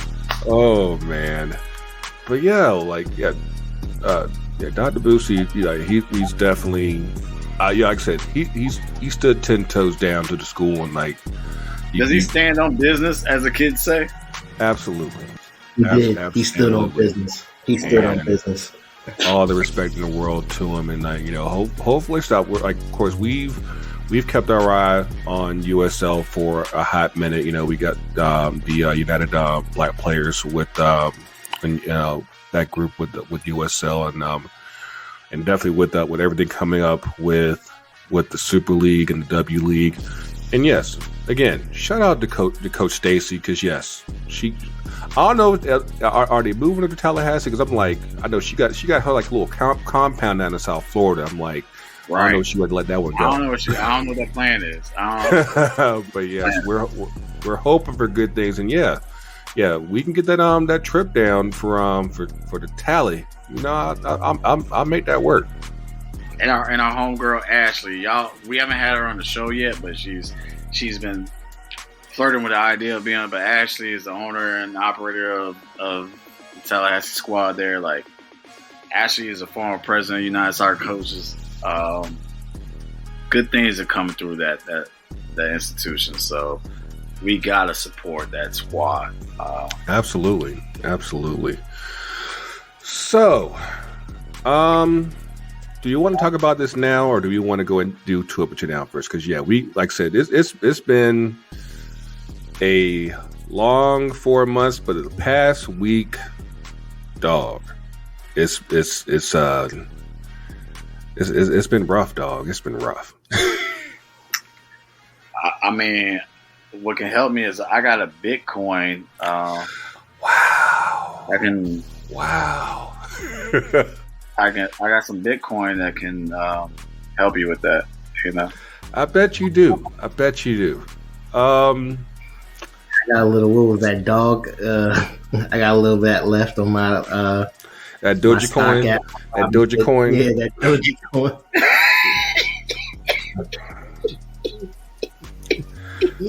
All right, y'all. So it's going up. Stock's growing up, baby. Wow. About 12,000, give or take. Yeah. All right, y'all. Hey, Greggo, we love you, man. Man, listen. We love you, man. It's on a lot of levels, and I'm probably going to it in my two up and down. Like, it's just been a tough week. It ain't fun. And because like the crazy thing about it is that unlike y'all that got all that stupid Bitcoin shit, and I talked about this on my new IG page, because that's actually the page that got hacked originally. I didn't realize that my homegirl's page was hacked. So when that account hit me up, I'm thinking it's something pretty simple. And because all that was asked of me was to vote for her in this fashion contest. Now, if you've had, homegirls, girlfriends, wives, whatever, that, do their fashion tips. Say, hey, vote for me in this contest. Yada yada yada. Whoop de whoop. I've done this for a few more than a few people. So like when it came to me, it was like, all right, cool, no problem. And I go to the site. The site still has her on the link or whatever. So I'm thinking, okay, this is that. I'm not thinking twice about it. It probably didn't help that I don't know if y'all had this problem, but like the day before, there was some issues with Facebook, and I had to reset my password. So when you do that, typically it signs you out of all your apps and everything. You had to go through signing back in and everything. And when I was already in the process of trying to sign back in and everything, and I hadn't done that yet. So when this account hits me up, it's saying like, hey, actually the first thing it told me was that the voting has expired. I tell them, hey, I can't vote. It's done. And then as I'm trying to access my, like how I tell you, like, log in either with your Facebook or your Instagram or your Twitter to vote, whatever. And of course, when it does that, it says, hey, sign in with your code and everything. While I was doing that, they were trying to log in at the same time with my shit.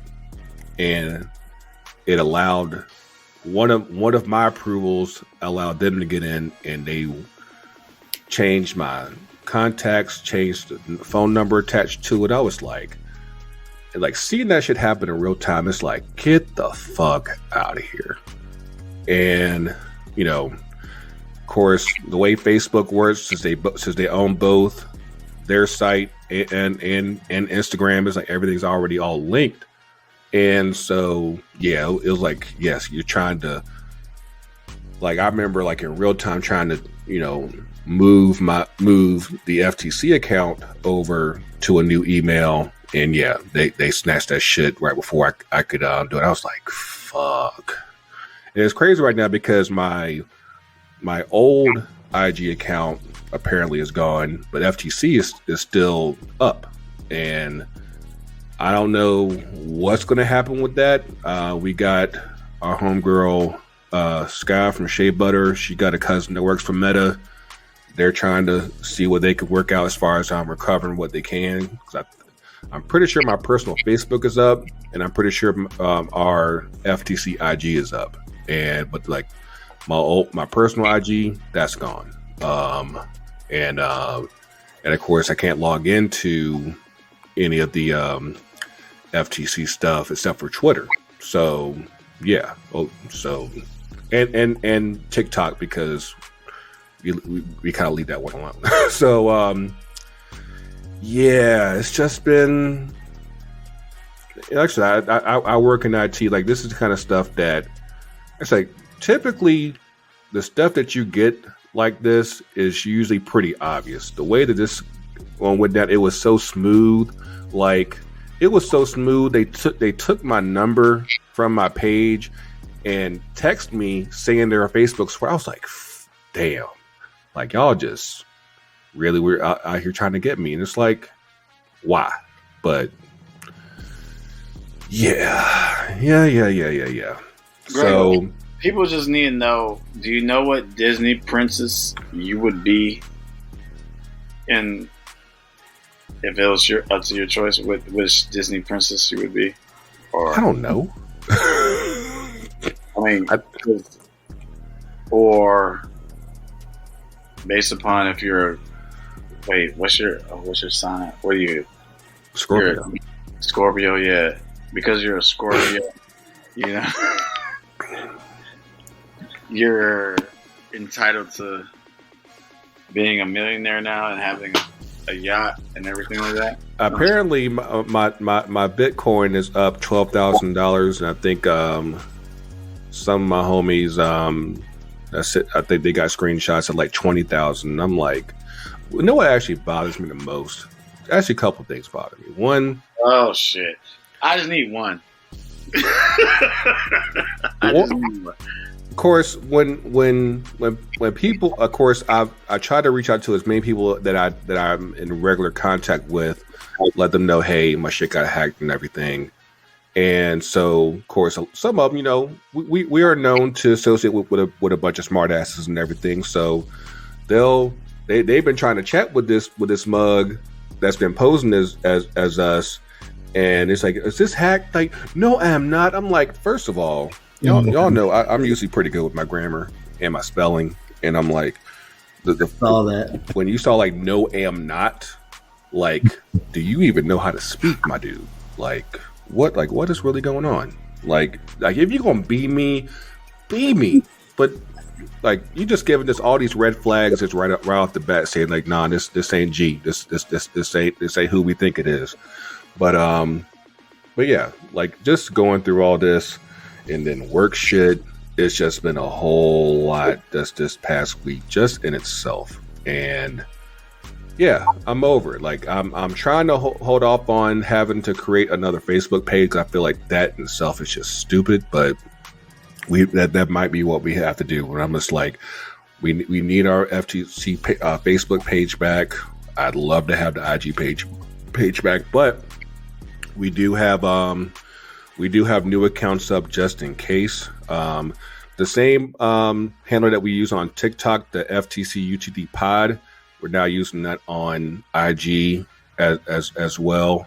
And I just changed the period to underscore as far as my personal stuff, Greggo _ FTC. But if y'all hear this and y'all haven't already done so, yeah, make sure you follow us on that. Of course, FTCUTD is still the same on Twitter. Thankfully, that hasn't changed. So that's pretty much been like the mothership account during all this. But yeah, it's to say it's been a headache and a half would be an understatement, because you realize like after like 5 years of doing this, and like it's just like the community that you built, and then all of a sudden it's all gone. I'm like, that shit fucking sucks.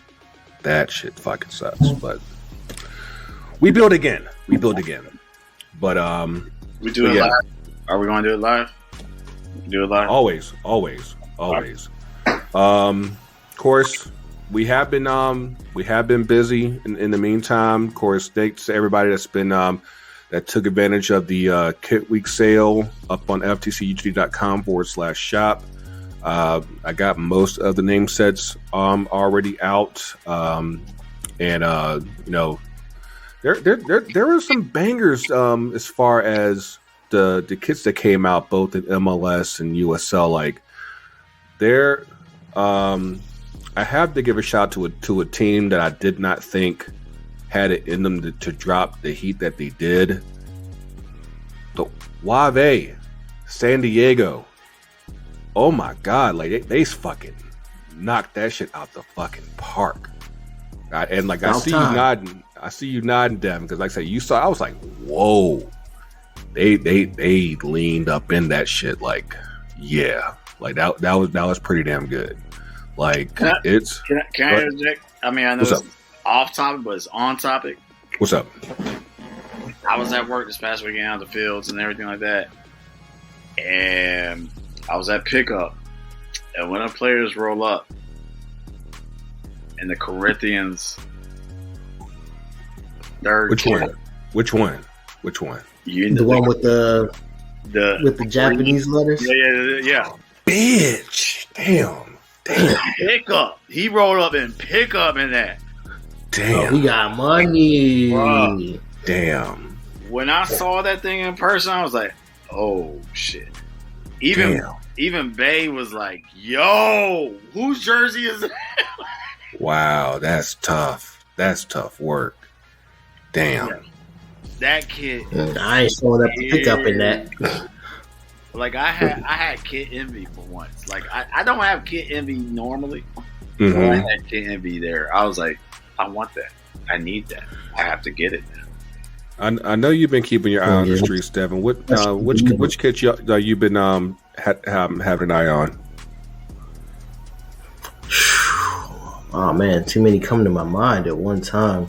Wave definitely knocked it out the park. It's about time. Took y'all long enough. I'm trying to think about what else. I'm trying to picture in my head what else looked good out there.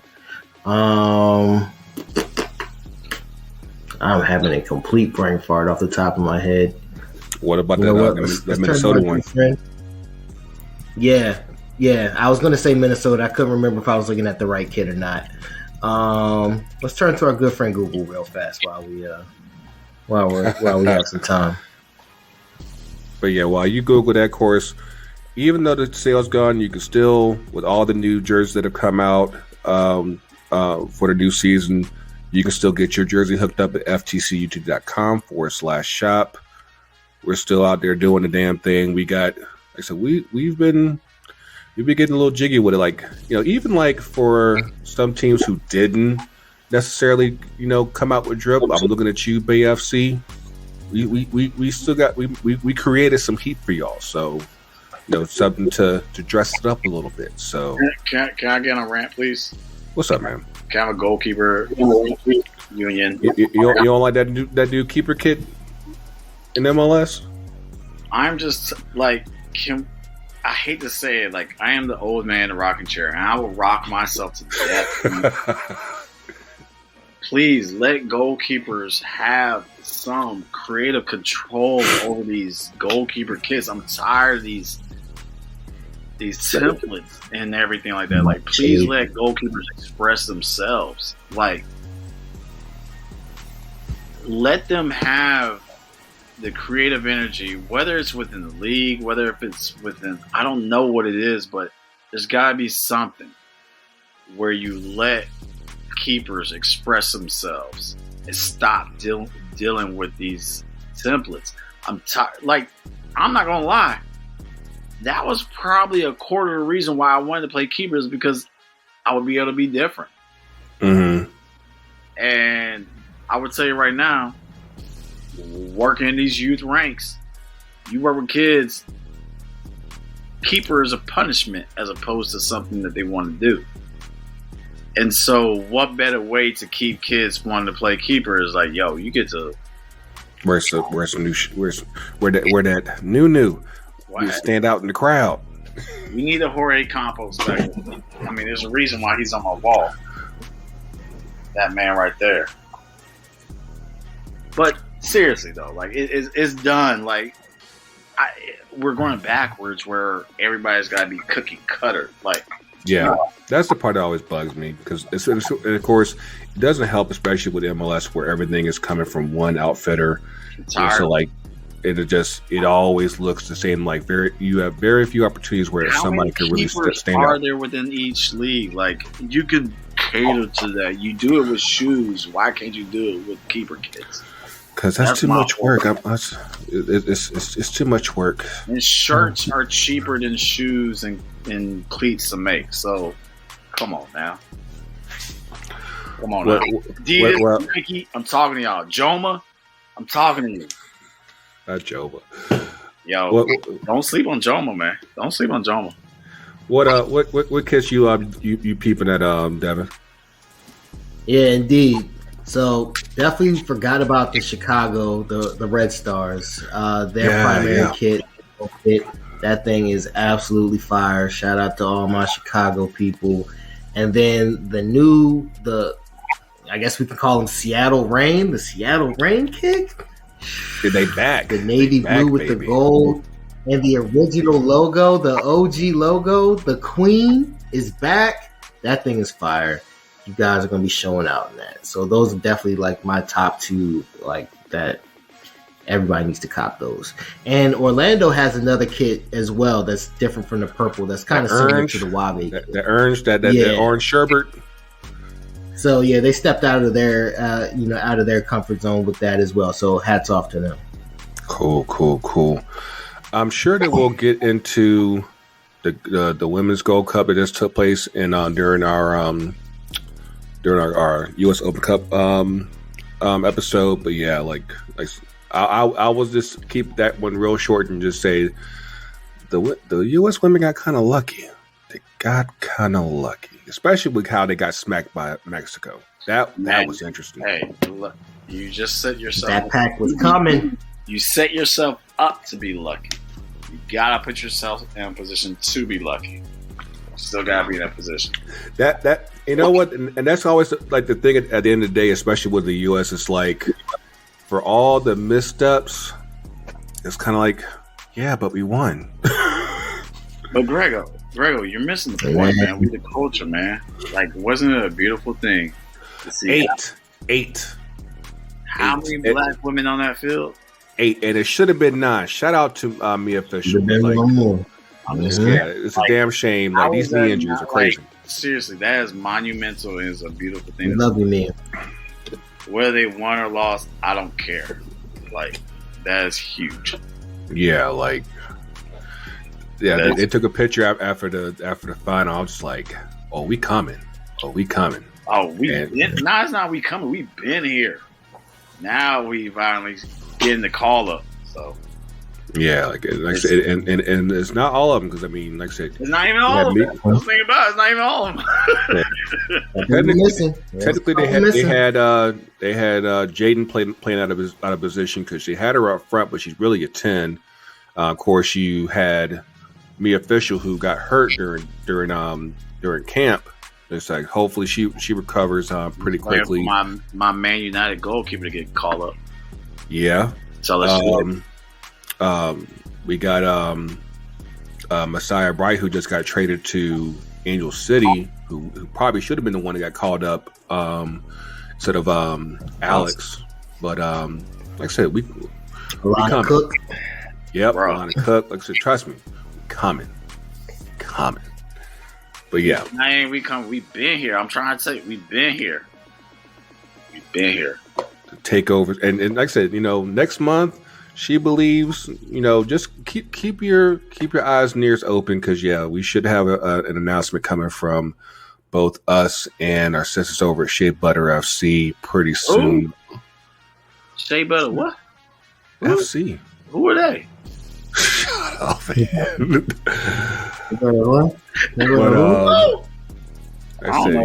We got some good stuff coming up with them, but yeah, like, so we've been talking y'all's heads off today. Let's get up here and 2 up and 2 down.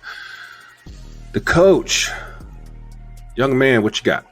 Young? I don't know about all that, but I mean, actually, it's funny you say that. I'm not going to do the downs, just doing the ups. So, this past Monday, your boy got to see Burna Boy live. How was that? Bro, So moving. Bro, Burna Boy he's been my favorite artist even up to this point, but like now seeing him live is just cemented that. There's an energy and vibe to him. You know what I'm saying? Like, he is who like, when I walk into these offices and everything like that, I'm going to channel my inner Burna Boy. Because he has Got to. He has a certain type of, there's a swagger, of course, but there's a persona and laid backness, but at the same time, know when you got to be energetic. Like, that's how I've always operated in life, and he does that to the T. And so how he is as performer, like, good God, and he support, like, I've always been a big proponent of, like, if I'm paid for you to perform live, you better have a live band. Got to. Stuff.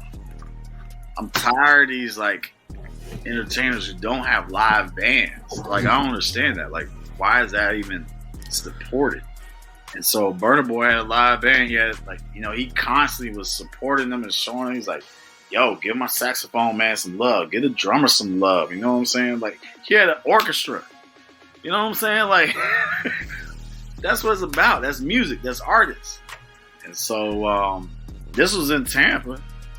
And I got to see the diaspora of Tampa. I didn't know it was there. And it is here. It is there. It is there. So I was glad to see that. So that was definitely an up. I guess the other up is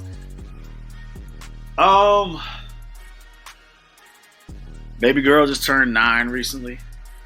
9 times. Yeah. As we were talking fatherhood stuff, when I was talking with Devin, I was talking to Chris about fatherhood stuff and everything like that.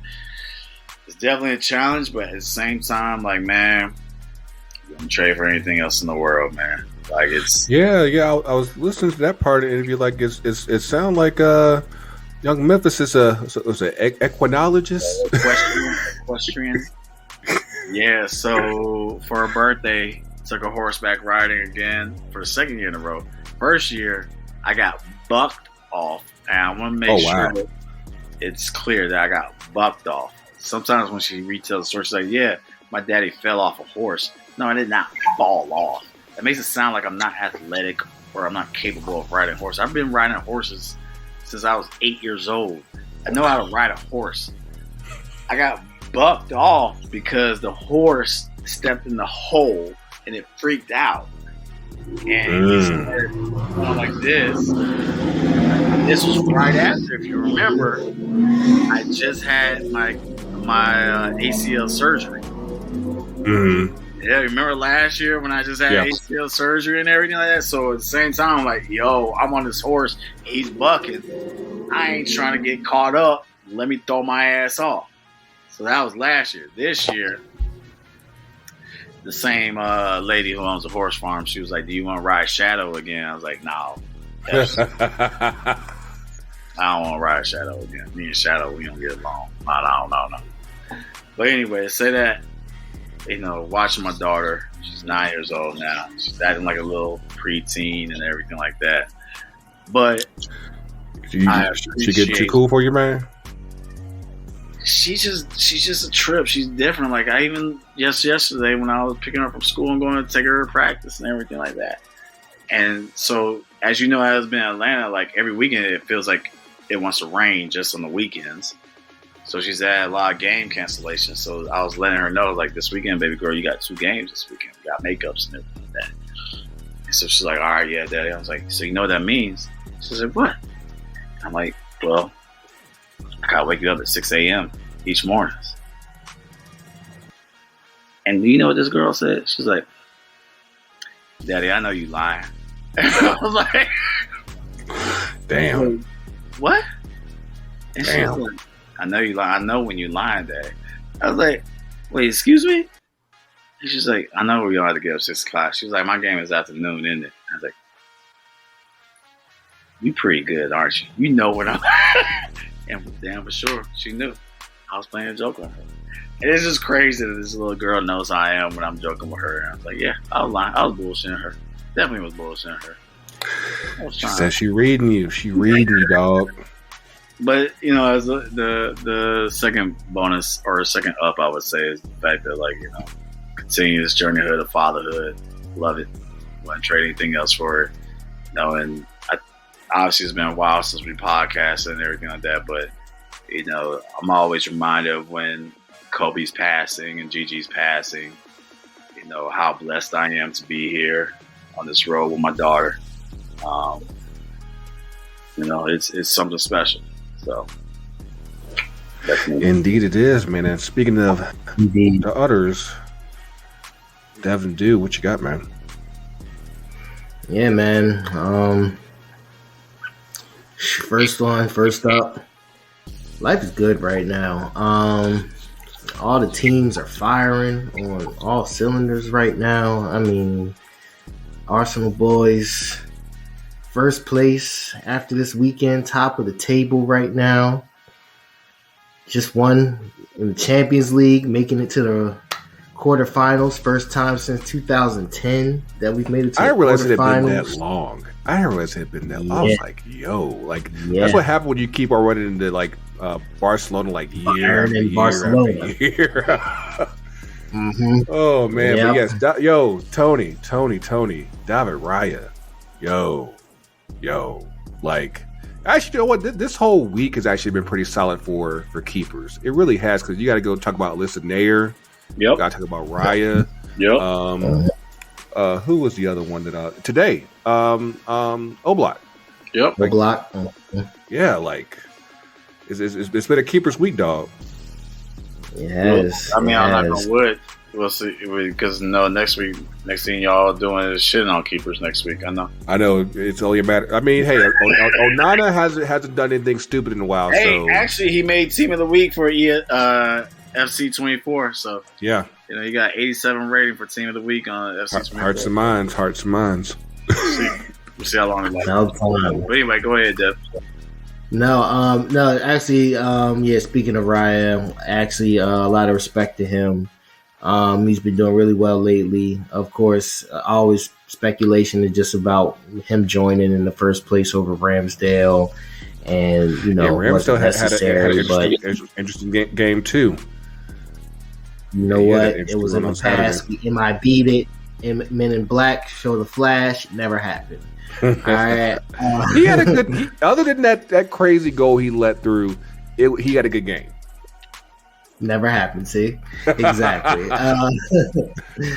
But no, respect to both of them. But definitely a lot of respect to Rhea. And even just his post-match interview with Thierry and Kate and Jamie and Micah, just the class that he showed during that. He definitely, I think he earned a lot of people's respect if they didn't have it already by then. So shout out to them. Yeah, shout out to all the teams doing well right now.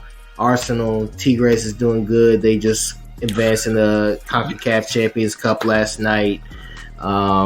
Speaking of Tigres, we definitely got to shout your boy out, man, because your boy Devin got a feature up on the Tigres website during Black History Month. Like I said, the influence is spreading because we definitely have a nice sizable Tigres contingent in the cultureverse, and because Shea Butter got featured a few weeks back, and then you got featured. So, like I said, we see you, dog. We see you. Like so, our people are famous out here. They famous as fuck.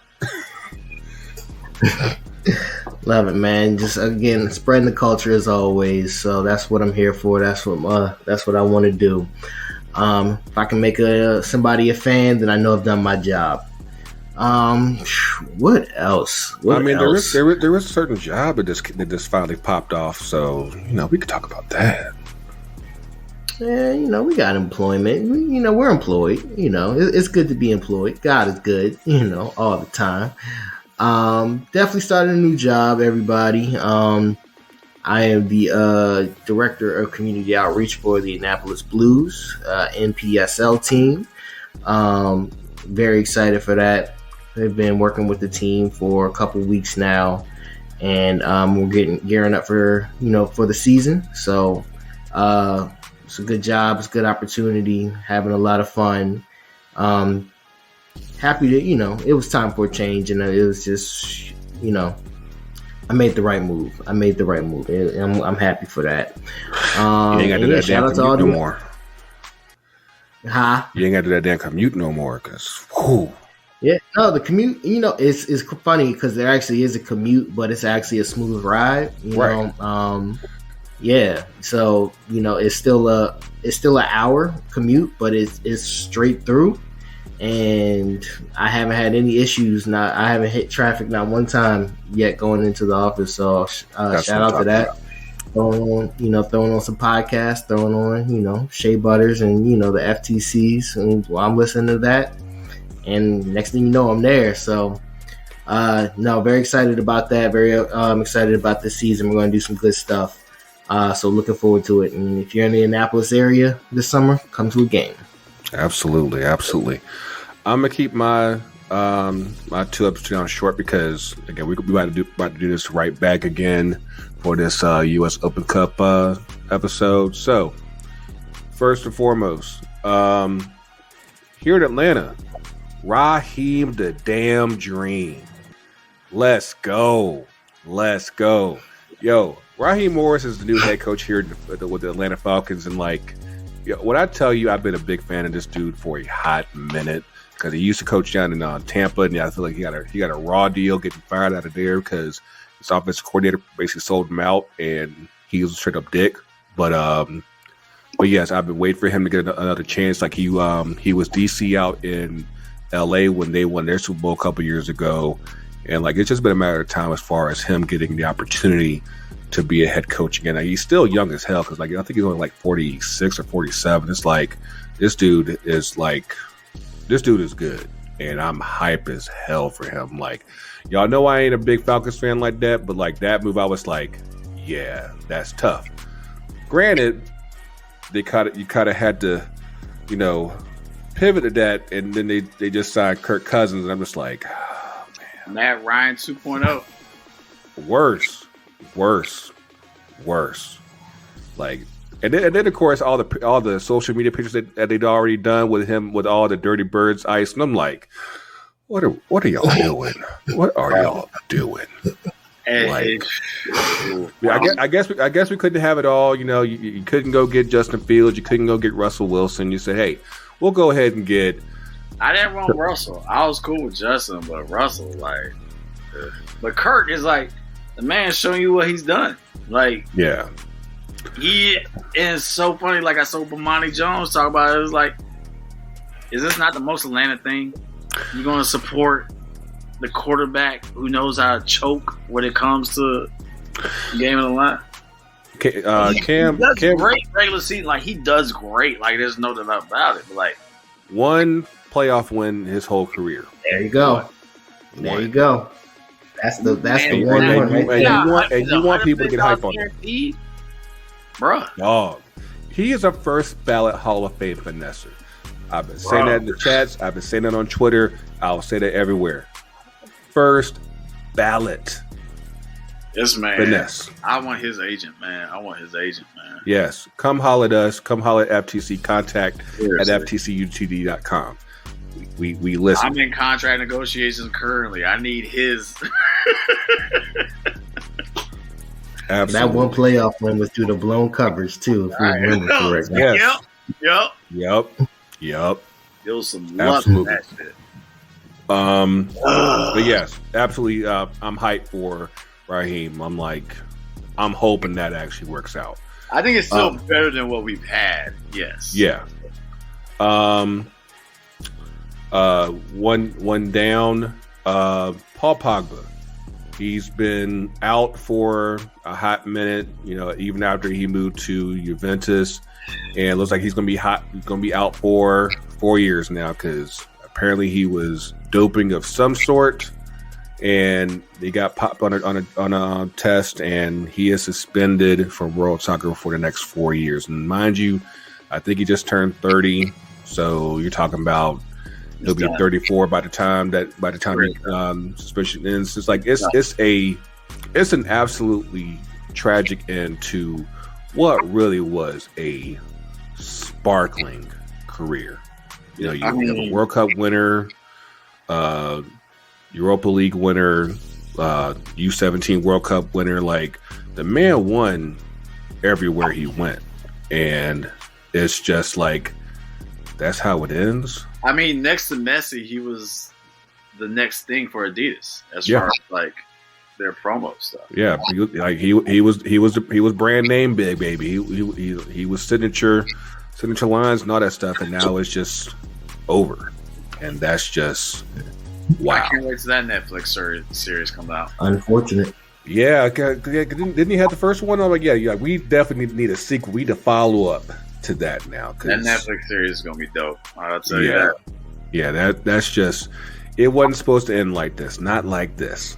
Not like this. Not like this. But yeah, I will save a couple more for our U.S. Open Cup episode. Again, you'll see that probably in a few days if it's not already dropped by the time this comes out. Again, thanks to Dr. Chris Busey for coming out and chilling with the fam. You know, I'm mad now because I can't do the social media thing that we used to always do because FTCUTD pod doesn't roll off the tongue the same way. That's nothing I'm just pissed at. But you know, again, Instagram FTCUTD pod, TikTok FTCUTD pod, Twitter is still FTC UTD. So yeah, you can still find us there. But like I said, we got to get this shit straight because the fuck. But yeah, we will see y'all probably in the next day or so with our U.S. Open Cup episode. We definitely got a lot to get into there. You know, the season's about to start with NWSL, USL, MLS has already started. Don't do the Leagues Cup, y'all. Just, you know, don't even bother with that shit this year. But yeah, we will see y'all on the other side of dawn, and we out. Peace. Yep. FTC UTD.